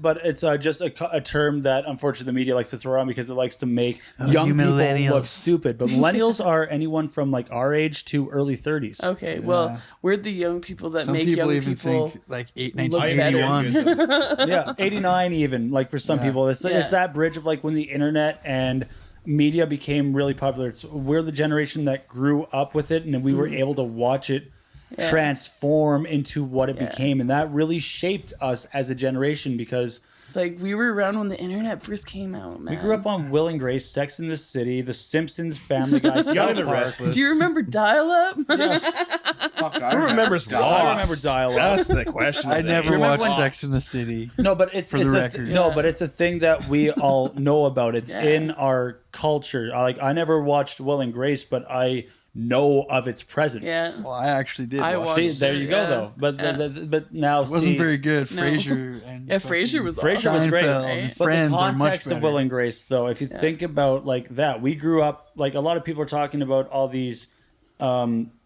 I guess, issues with LGBTQ type individuals, but it's generally guys older than 30 or 40. It's the older subclass, and the rest of us are just in like, I'm sorry, we like Stewie's gay. Yeah. So, we grew up on Will and Grace. Yeah, well, like, who Deadpool cares? is pansexual as fuck. Yeah. Look at him groping Colossus's ass in the like. We don't care. Like It's not offensive to me. no, it's not. We understand. But also, like, I feel like that has a lot to do with the people around you. Like, if the people around you don't care, guess what? Chances are you're not going to care. yes, Yeah. but again, it comes up like we grew up in an era where we watched everything transition. Well, everyone older than us was really inframed in like that 80s mindset, because in 80s media there was still a lot of homophobia, AIDS, like a lot of that. So a lot of people that grew up and say had their 90s and mid 2000s experiences in the 70s and 80s, they still grew up with a certain mindset and doctrine to an extent. Hey, man, I've been judged and had people walk out on me just because I have tattoos. Yeah, and And so piercings. So, I mean, that's where I feel like a lot of our generation, why we seem so odd to so many people, and why Gen Y looks even, or Gen Z, whichever one looks even Yeah. weirder to us, is because we just developed at weird times. Think of it the generation before us, if educated properly Yeah. and given the right guidance, they could be the ones that actually fix everything. Right. If say our generation gets into a point where we helped with a transition, we could be like the ones that are the middle ground between fucked up and prosperous, and we're relying on the ones that grew up on YouTube and iPads Yeah. and mass technological evolution past what we've even imagined. We can carry the torch instead and just basically starting this whole thing. Well, no, we'll be the ones passing it, but we'll be Yeah. lighting it as we pass it we because it was. have to like you have to show them in a way, but it's hard because everybody's too busy walking around staring at their fucking phones. But then all the you look time. at the kids from that one shooting in Florida and how they stepped up and their activism after the shootings, and that does give me some hope in knowing that. Honestly, a lot of the negative things we see are probably just perpetrated by media and Yeah, the this is true. I mean, idiots. that is all made to brainwash us all. 4chan needs Teenagers to are die. putting too many. 4chan needs to burn to the fucking ground. Propaganda machine. Yeah, Yeah, man, because It like still exists. I thought that died. man, if they had oh their no, way, that's how Tide Pods started. That's how a lot of these shitty fads start. Is someone makes a joke on 4chan, it gets shared around, a bunch of people go, and then the one idiot takes it out of propulsion. What was that one? The bird box, and if somebody like blindfolded themselves Bird box driving into challenge. traffic and Yeah. like got into a serious accident, like who fucking And does that? this is what happens like with social media. Obviously, People on the internet do that. Natural They selection, do though. stupid shit all the time. Let- the Is it loudest 10%. That much of a surprise? We don't No, need it's them not. reproducing. People are stupid and they do stupid shit for views. Yeah, it's It's the not a loudest 10%. surprise. It's like the extreme liberals, the extreme conservatives, the idiots that eat Tide Pods. They're all the same Yeah. people. They're the extreme dumbasses Extremists. that just want attention. Yeah. It takes only one person to ruin a mass. Yeah, It's like one exactly. bad apple for ruins a batch. And so that's why I'll Yeah. say right now, like, I think the younger generation is, like every younger generation, getting a bad rep for stupid things that we ourselves might be helping perpetuate through falling for certain ploys that maybe the generation before us fell for. Because the media does play a certain pull and everything. I mean, let's be honest. Trump is president. To say the Yeah. media, like, he only got there because Thank of how God we don't live in the States. Man, yes. Yes. Don't worry, guys. I'll give you a debrief when I go in Vegas. Yeah, have fun. Man, did you see the I'm not going to drink pictures the of water. that I wall? promise you that. I am not drinking that shit. Man, all those people that are out of work because Trump wants to fucking raise money for that stupid ass wall. Man, that's what's funny is they want their campaign is probably going to be founded on. It would be smart for them if they went off like say the womb, because that'd be a typical Republican standing point classic that they could play off that will get people feeling that don't pay attention to politics.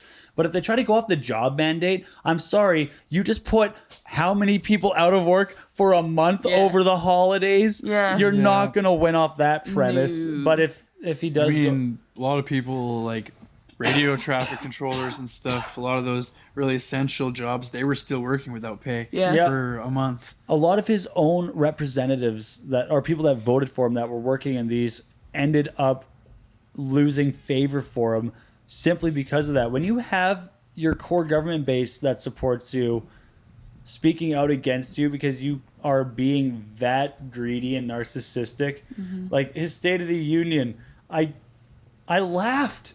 Like, See, this is my theory. He's put there so that the next guy looks like the most logical Yep. option and he gets voted in, and that's just the next puppet. Yeah. And I feel gonna like he's continue. actually trying his best to play off it to get as much The like bankers a control the jump world. on yeah, stage as it's possible. weird. Like, what's his name? The Starbucks owner. If he gets into the race, becomes a Democratic nominee, Trump wins.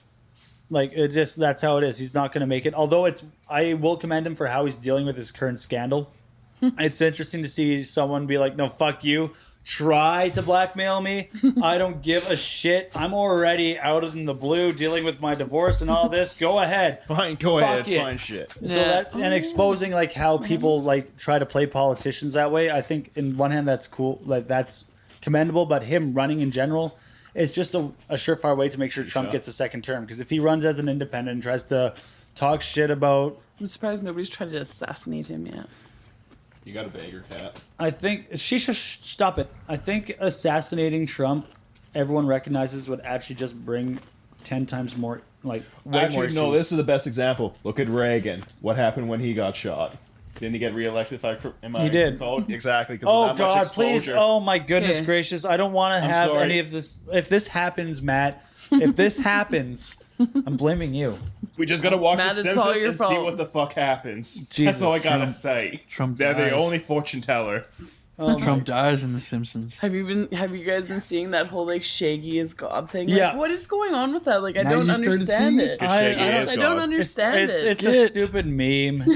I don't follow them. I just like when the Okay. moth thing started. I was like, what the hell is Yeah, this? right? I think I know. I just remember as like when I was Shaggy younger, was like a on stoner that MySpace ate stuff, like dog pictures of Shaggy treats. like fighting Goku or Superman, but always having the upper hands. But I remember that, so I think that's where the meme originated. But I don't know where it caused it to explode. But Yeah. I just remember seeing just photos and it's like man, don't you touch my sandwich? Just fucking being the ever pissed out of like Goku, or just like, Sorry. or just like seeing Superman and just like in Beat Town. Does anyone want to tell us a bit about the song we're going to listen to? Because I guess what we should do is at least get to Manufacture Genocide, and then we'll leave the last bit to go however long we want. But it is 12:30. We're at an hour and a half, so I do think we should at least get to song 3 and then allow ourselves to get to the final leg of everything. I do want to talk to you guys about the promotion and the DJ thing. We Oh, kind yeah, of I forgot completely about that. we completely bypassed that completely. So we will talk about that right after this. But tell us about the song we're going to listen to. Tell us about your experience dealing with my horrendous bullshit from start to finish with everything that was the Manufactured Genocide E EP. Manufactured Genocide. Well, the song itself, that was my brainchild. I handled most of the writing on it. I love the song itself, and I love playing it live. I think I speak for all of us when I say that, because it's upbeat, fun song to play. As for the recording process, I think we had our moments where we had a lot of fun, and we had our moments where we had a lot of frustration. Like pre-pro. I thought pre-pro was actually a lot of fun. Oh, really? Yeah. Because I by the end of it, I didn't. But this, well, by the end of it, no. Pre-pro always sucks at the end. It's But like, I want to die. this time around, we're doing our own pre-pro. That's smart. But it was I really enjoyed like having you guys in that live setting, being like, all right, guys, like you're gonna probably be sick of this by the end, but I play every song 3 times. I think Incendiary Suicide was the worst. In that pre-pro. was Fucking That was like the Well, worst. we weren't few- done writing it yet, so That was like the worst few hours of my life. but probably the most beneficial in it because you guys walked in with an incomplete song and you left Yeah. with like a solid idea. It was a little rough here and there, but at least you guys had something to Yeah. properly work Yeah. off of. No, that song ended up turning out really fucking good. I personally, I was really amazed at how Sonnet turned out. Yeah, Sonnet, that was actually, I wrote that riff I myself. know, Yeah. I know you did. And then we put Sean's lyrics that he had written, or his little passage that he had written on over top of it. There's only one line. myself and Sean. Yeah. Yeah, there's only one line that didn't make sense in retrospect, and that was the I don't- rebirth to reborn. I don't really think you needed to mention that. I think that No, was but just because I think but it flowed No, well. it's Like not. what I Yeah. meant, It's Well, like the To wording be itself. reborn, no, it's, I wrote that in there just as like an option. Yeah, it could was have been rebirth, or to be reborn. Yeah. Oh, And he okay. decided to just say it as like a whispered Yeah. background oh effect. Yeah, okay, so that's Yeah. because that's what I mean. Yeah. Like it like it flowed well Yeah. rhythmatically, but like every time I listened to it, I'm kind of like,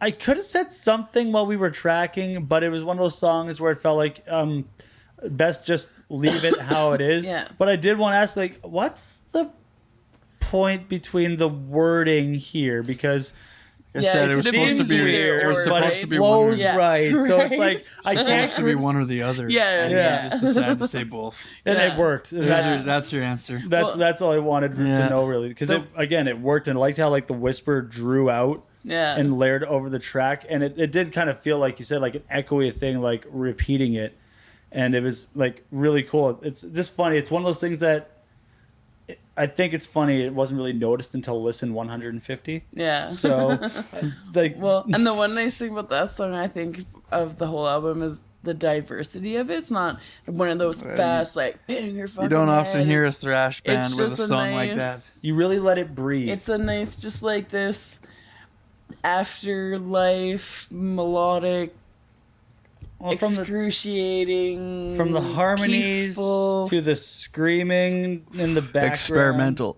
Yeah, I like, and especially with how it comes in within the EP, it really lets a little bit of breath with everything. Because I know Sean's heard me say this a bunch of times, but is it really heavy if you're going at 11 all the fucking time? Right. Like, Just because you can crank it to 11 doesn't mean you should all the time. yeah, that just means that becomes the norm, and then it's not heavy anymore. Why so- not If you go can't to 10, play but it soft, goes to 11? Can't appreciate the heavy playing. as Exactly. much. And that's what I really like. Different methods of heavy. There are, exactly. And I like the way you guys were able to bring that in, because it did have a heavy vibe to it. But for something based off one riff, one line for that amount of time, to have that much flow Yeah. and dynamic behind it, it was really The funny cool. thing is, actually, I wrote that riff just as a finger exercise. The classic Sweet Child of Mine situation. And then I was just like, hey, you know what? And then I played it in a different way. I was like, dude, this totally works. This is sick. Yeah, that's awesome. Yeah. And then Trav played his little thing, and he's like, sweet, well, let's write this. We do that all the time. Yeah. We'll just come up with something. I'll write a guitar part to it. If she comes up with the bass part first, Yeah. and then we just record it, and into the Bank it goes. Yeah. That'd be. We've got a couple songs in the works right now, so. Yeah, we've got a lot of really exciting stuff in the Yeah. works, actually. That's Very excited. Well, Yeah. we might have to hear a bit about that too after this. Before we get into Manufactured Genocide, tell me your favorite moment of the sessions and your least favorite moment of the sessions, each of you. I think I know what yours is gonna be. Honestly, looking back, I can't particularly think of one Oh, overly not that. positive or overly negative moment. I guess I enjoyed recording my vocals and recording my guitars. Yeah, that's. I can live with that. Yeah. That's good. Yeah. I didn't enjoy watching Sean record his drums. That is also fair. That is also fair. Yeah. Well, you Happy did birthday. technically just answer your question. He did. Yeah, Yeah, he did. Yeah, that works. Amber. My most hated moment would have been pre-pro. Yeah. I was ready to Yeah, I could murder tell. by the end of that You were- session. you were I think very we already know which angry. song Yeah. it is too that you hated the most. Oh, she told us. I know exactly. And then I don't know. I would just say that all in all, the recording process was better than the first recording process, but there were still moments where it just didn't go as well as planned. I Never guess. goes.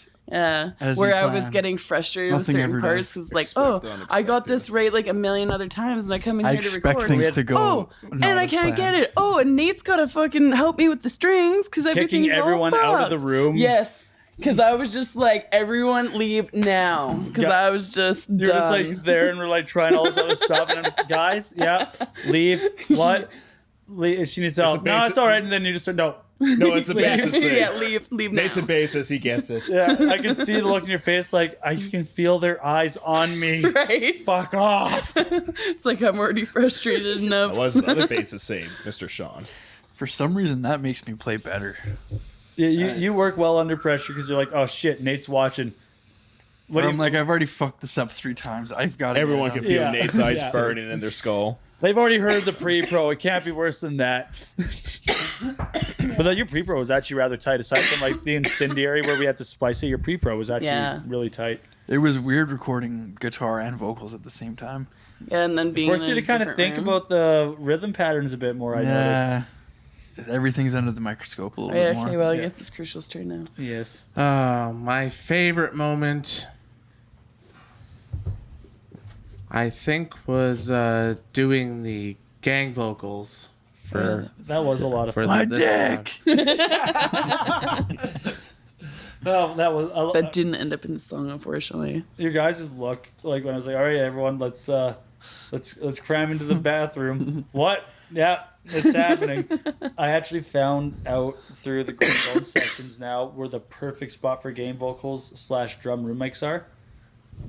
The corner inside of this kitchen like inner corner right there. If I place my mic right there, it just sounds Where the AC unit would be. Yeah, it just sounds randomly massive. I put a room mic there for the drums, and then Green Bones needed, of course, a gain chant. Oh, yeah. And so we're like, fuck, if it sounded that good there, everyone upstairs, and we just kind of sat by the stairway about 20 feet or so away from the mic, and yeah, Nice. damn. So, no more wet feet in the tub. Sick. Yeah. And your least favorite?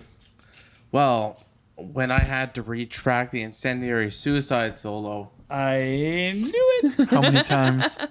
70? 70 Jesus times. Christ.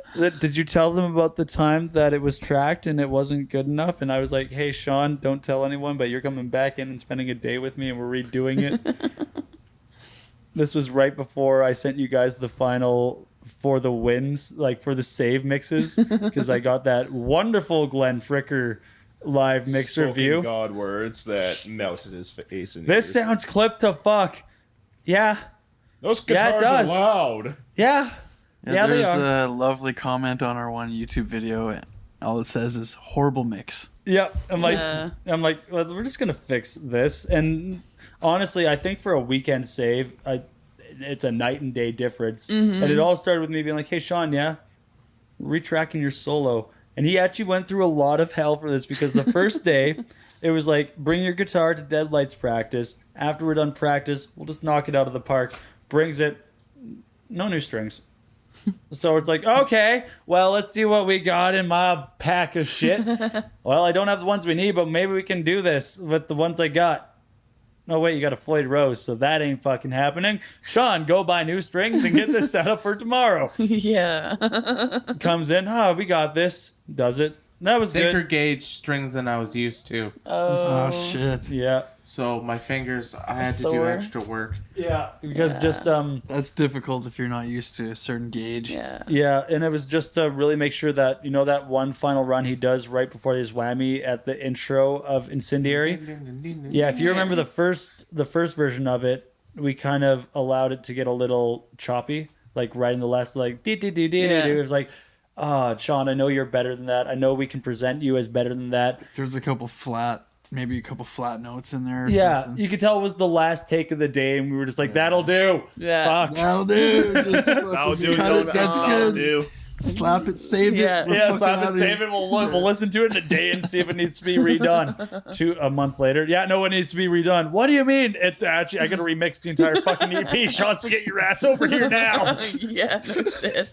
Like, What do you mean? Don't tell your band. What do you mean? I'm gonna send them the fixed mix of this first, and then I'm gonna be like, hey guys, so what do you think of this?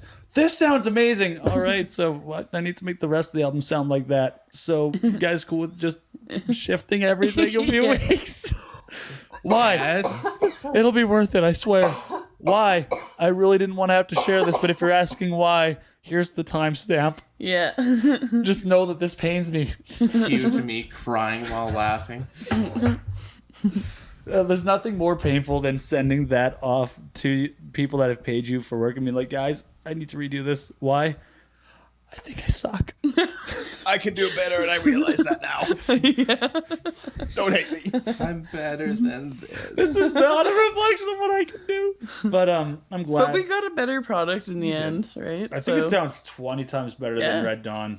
Yeah, I think everything's come leaps and bounds since Natural Red Dawn progression. Rising, right? Yeah. So From everything, not just like Yeah. from the mix, but you as musicians Yeah. definitely grew a shit ton. yeah, You added a nice little flair to everything, just Yeah. your whammies. fill it in a little bit more from a That kinda 3-piece reminds me, to Nate, a that you brought it 4-piece. up. Yeah. Yeah. That actually reminds me that you brought up, since you released your song, your album sounds like shit how it's mixed now compared to how you mixed your song. Why do you think I'm going to be slowly remixing every song on there and replacing it one by one online? Because you can do that now. That's how a lot of people, if you actually go back, Kanye West has remixed a lot of songs off Graduation.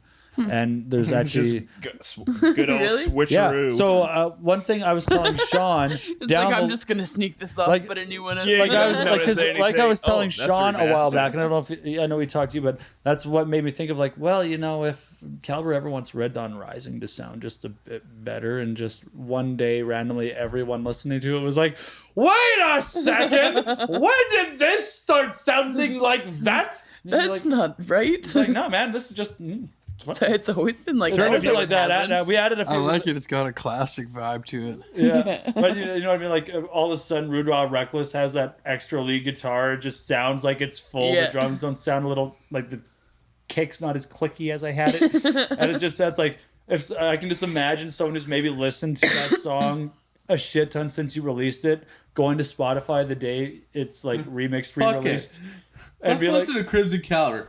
Wait, that wasn't there. "What the fuck?" Guys, I think the Mandela effect This happened. is way better. Right? That, or it could be a little more obvious to be like Shaz Phone and just remix the best songs out of it. And Oh, just that was our plan, was to do like a read. A Redux. Yeah. Of which one again? Rude Rod. Yeah. Reckless. or just save for it the for like solo. the future and do that with like manufactured genocide as well. Raw. Redeluxe. Yes, Raw Redux. Redeluxe. Awesome. Well, Raw remix. Matt, or actually Sean, you know what? You're here.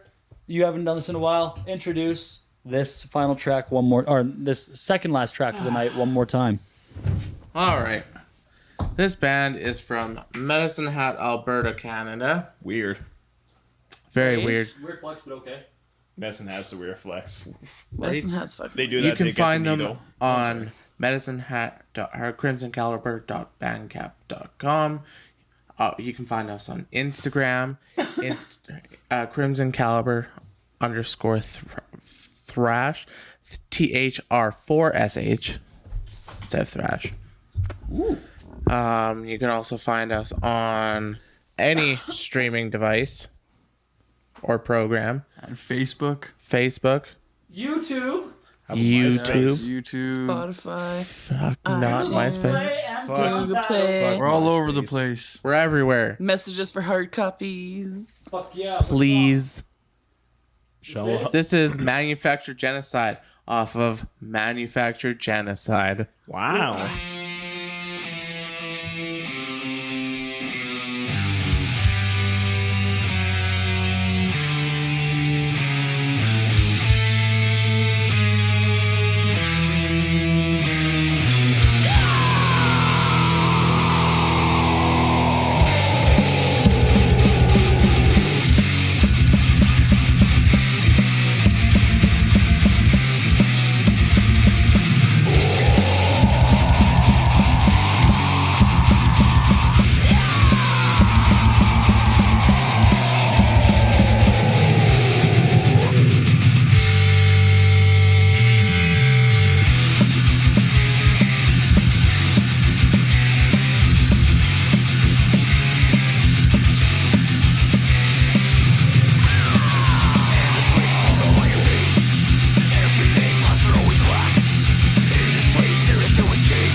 just to follow up, I can see why a lot of bands sometimes program drums too in instances where maybe if someone's really struggling and they're trying to get the best product. That's what I did for like my track for this most recent one, because I can play it all. I smashed my thumb with a drumstick trying to do my hi-hat section, but you know, it just for the sake of recording, it was definitely more feasible for me to be like, I have good sounding samples. I can make it sound like a human now.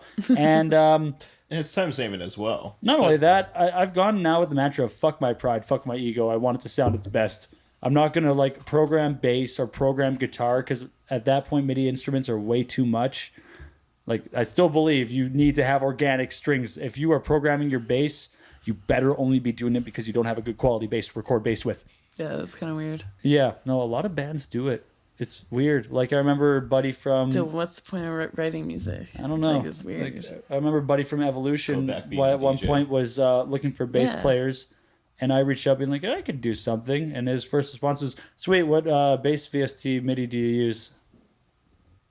So, do you want me to program bass?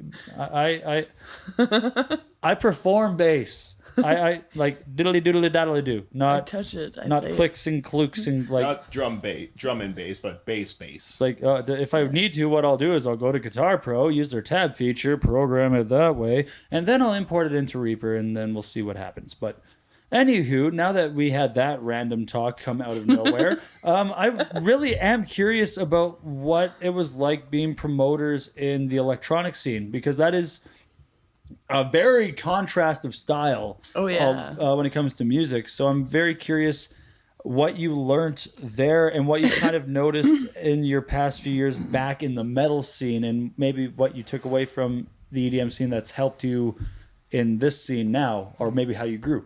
You know, as the promoters in the EDM scene, I feel that it would be nice, and everybody says that they work together, but they Yeah, it's really don't work together. It's like a ruse of cooperation and love and we all respect. love you, Peace, love, peace, unity, love, respect. love. But guess what? If you're not part of this group, I ain't It's coming really to your cliquey. show. Oh. So that's an unfortunate thing, right? So I mean, If you're not part of the cool. we really tried. We group. even got like DJs from that other group to play with us, and we had some success. we did have some The success. Fat Pat Show, mainly. but there was I mean, I think what we learned ultimately is that metalheads support the scene more, yeah. much more consistently.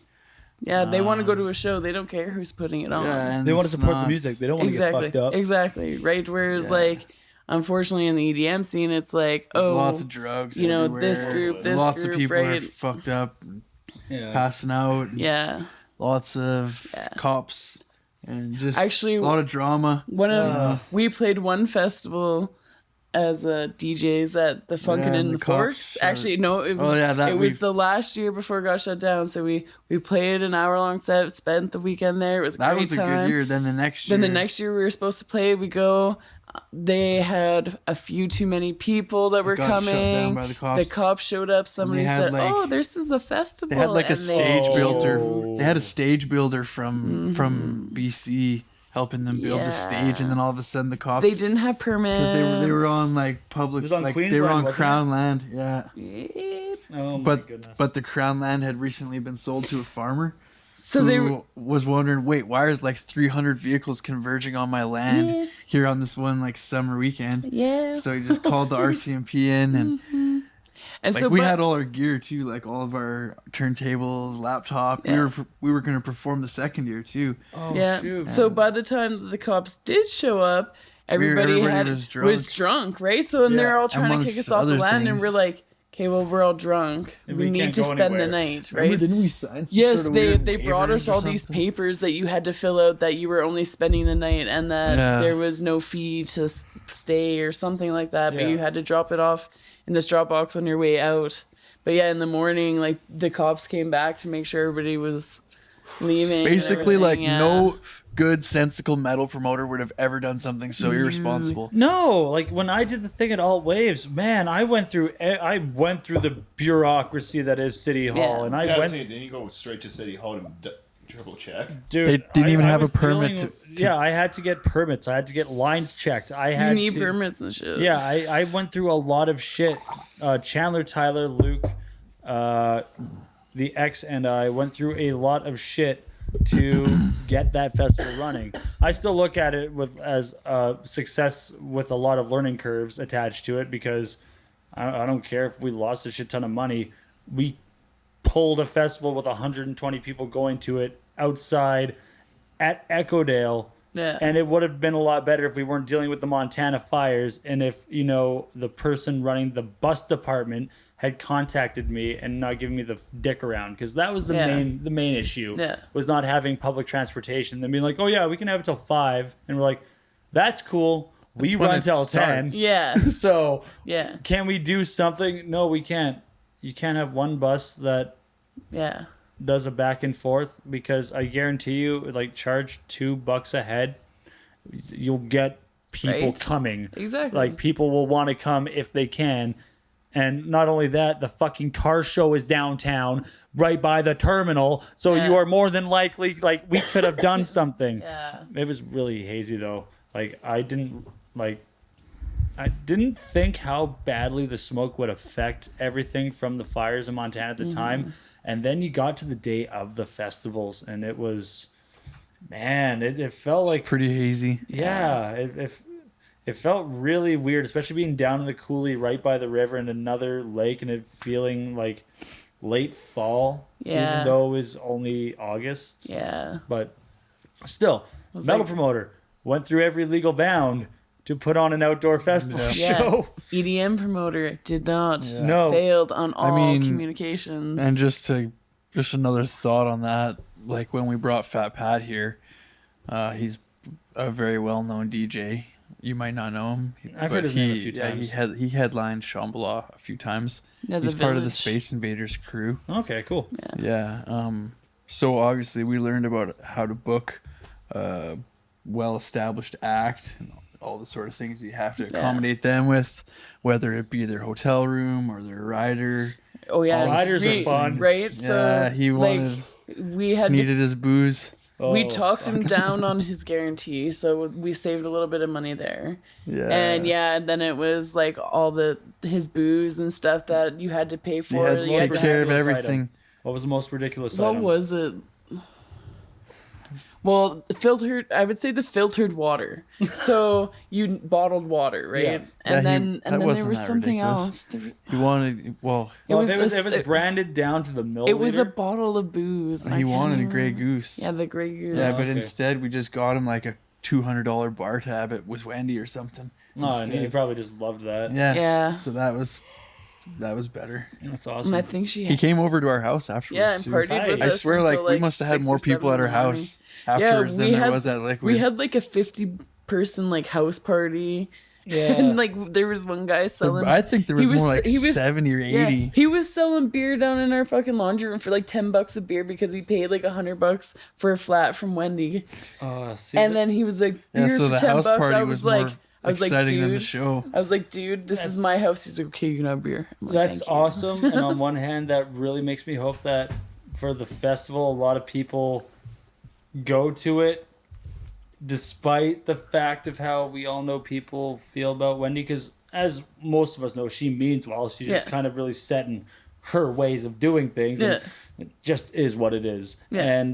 But she means well, and she gives she does, everyone yeah. a huge like leg up, and it's just kind of like how it goes. But I really hope Alt Waves goes well with people going there for the intent and not refusing to go there in spite, because that is the biggest downside to the venue that we use on a regular basis, is just the people that go there to support the music. Yeah. Whether or not they support Wendy is one thing or another, but generally they understand, like, we're fucking fortunate as hell Yeah. to have this location Yeah, with this stage and definitely. Well, this exactly. sound. We're You spoiled know what? at that stage. I love Yeah. Wendy. She treats us well. She's never given me a reason to not like her. Same here. I've always had We've a great known her for quite a experience. long She's time. helped us through our DJ careers and now our metal, Yeah. experiment. If you or mean career, well and you're whatever it turns passionate, into. she'll help you out. She just has her own ways of doing things, and I think being a health inspector definitely plays into it. So she just wants to play by the book. Yeah. Because that's what her former career forced her to do, and she kind of likes to go with what she knows as to work. Yeah. Sometimes it doesn't go over so well, but we don't She always should make the right inspect decisions. some of those hot dogs she's been serving. No, I'm just kidding. They're good. Man, Oh, they they're are. so That's good. like When you're the so best drunk, end of I'm the just day. like, hot dog. She's like, okay. I'm like, Yeah. Sean, you want a hot dog? Yeah. Hey, you want a hot dog? Oh my god. Hot dog. Yeah, like that's Until you something, get sick from one. I haven't gone, well, except I for haven't Co-op, yet. Costco. See, I've Maybe it had a was just bad the reaction, booze. but it's not because of the hot dog. It's booze. because of all the coffee I had before I ate the hot dog because there was nothing else in my gut. So Yeah. the first I'm thing just in my joking. stomach. Yeah. They're delicious. Oh, hot they dogs. Yeah.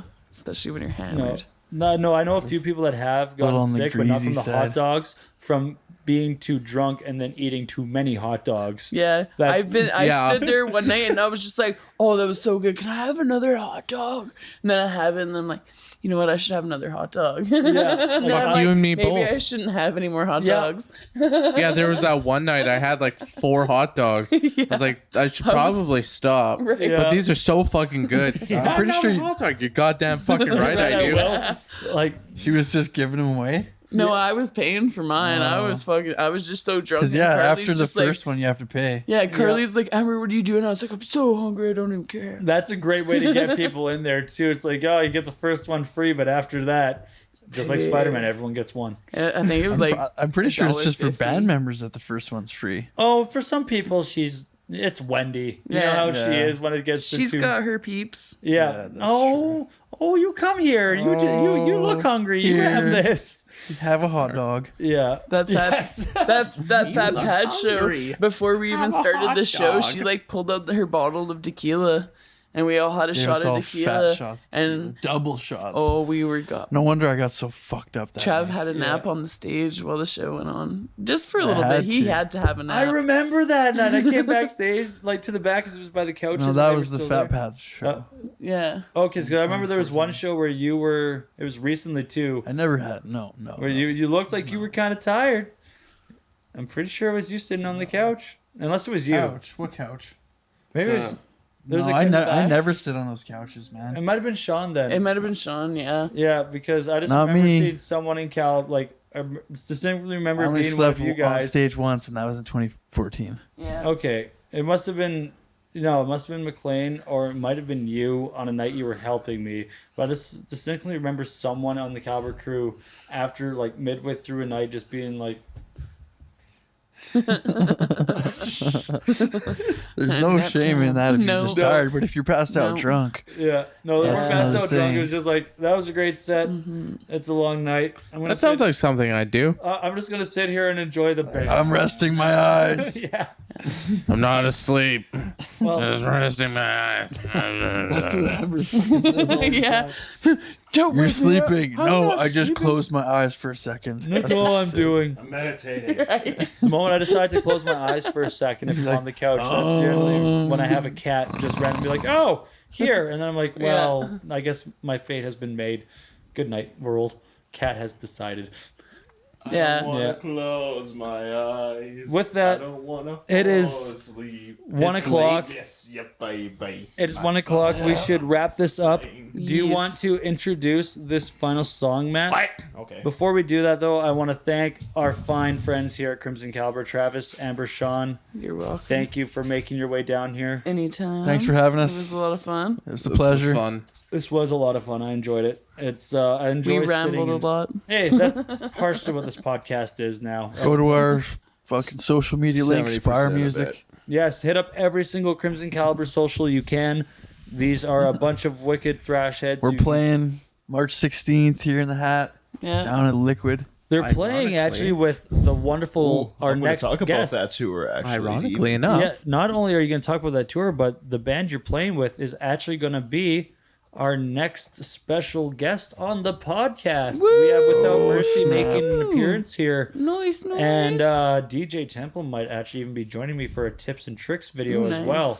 I guess he has a few things he has to say to y'all. He's a beautiful The human. Ginger Tornado speaks his dog. Yeah, he's a great guy. He's an says amazing words. guy. Be sure to hit up Temple Entertainment if you need any help booking tours, finding Do it. artwork, Do it. getting like Do it. He'll do your fucking taxes.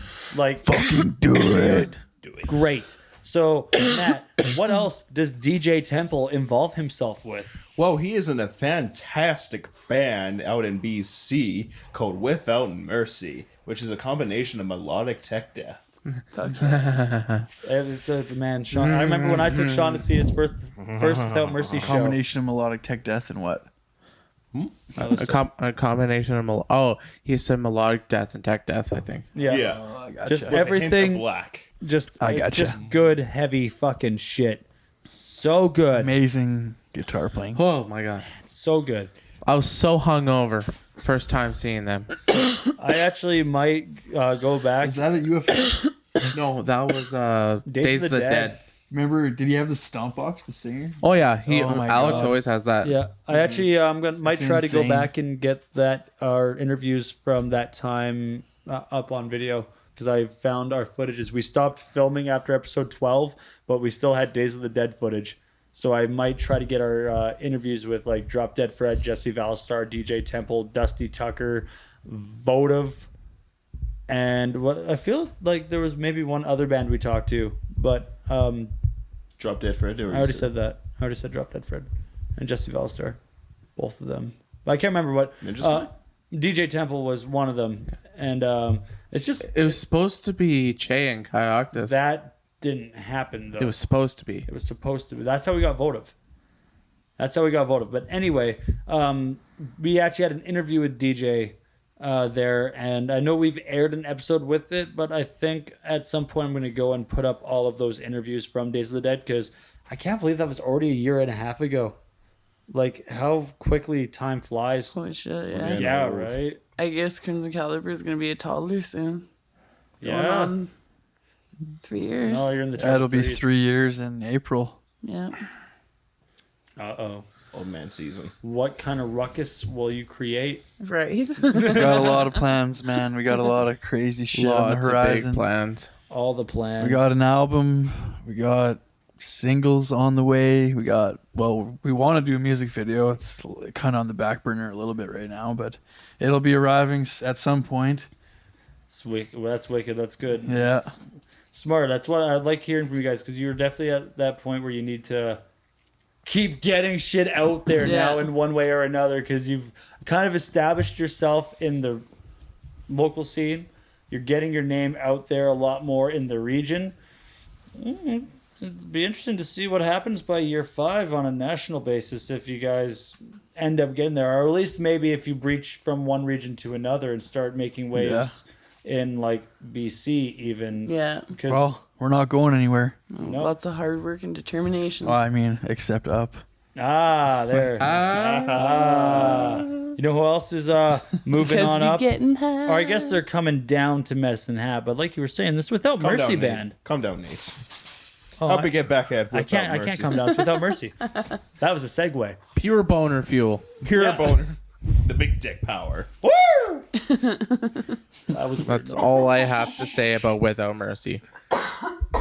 Stitch said it best there. Anyways, Without Mercy is about to embark. Welcome to Nate's Coffin Coffee. That wasn't me. Oh, That was Amber. That was me. featuring Amber. Cock push up. Anyway, speaking of this big dick energy, Deactivated Without laser Mercy with is my about to dick. embark on their March tour, As Above, So Below tour, where they're going to be going through March throughout Western Canada. On March 1st, they're going to be in Prince George. March 2nd, Burns Lake. March 14th, Edmonton.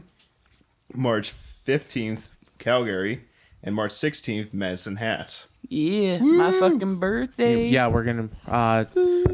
Where these Swagalicious people are We going to be are opening going for to be this. opening for them, as well as Nuclear Oath And and Xanny. Xanny. That should be a good We're show. going to be opening? Either us or One of the or openers. Someone's going to be opening, technically all three of us are opening for Without Mercy. So Yeah, I wouldn't be surprised if you guys are given the first or second slot just because of how I many can see it. shows happened and because of how few Oath has played in comparison. I can see see them you trying to having give second. Oath maybe the bigger pop because they haven't played here. But regardless, it's a killer lineup, and you guys are all gonna slaughter with it. So I actually wouldn't mind any spot. I It was, doesn't like, matter to me. getting I just it like to be out right prepared away. for whatever it is. Yeah. Get drunk sooner. and I just like to Sean, know ahead of time. yes, you can come and be a part of the episode with Without Mercy. You can reprise your role. Just know the more this happens, the more we're just going to be like, hey, asshole, just come back. Daddy misses you. Without further Daddy, ado, come back with the cigarettes. It's been 20 years. Do you guys have, I'm graduating. Smoke up, Johnny. do you guys have any last minute things you want to say, shout outs, anything before we get into Burn by Without Mercy? Oh fuck yeah! I'm just excited to listen to some Without Mercy. Thanks for listening and stay tuned. Stay classy, San Diego, Oh, yeah! because it's burning out there.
Your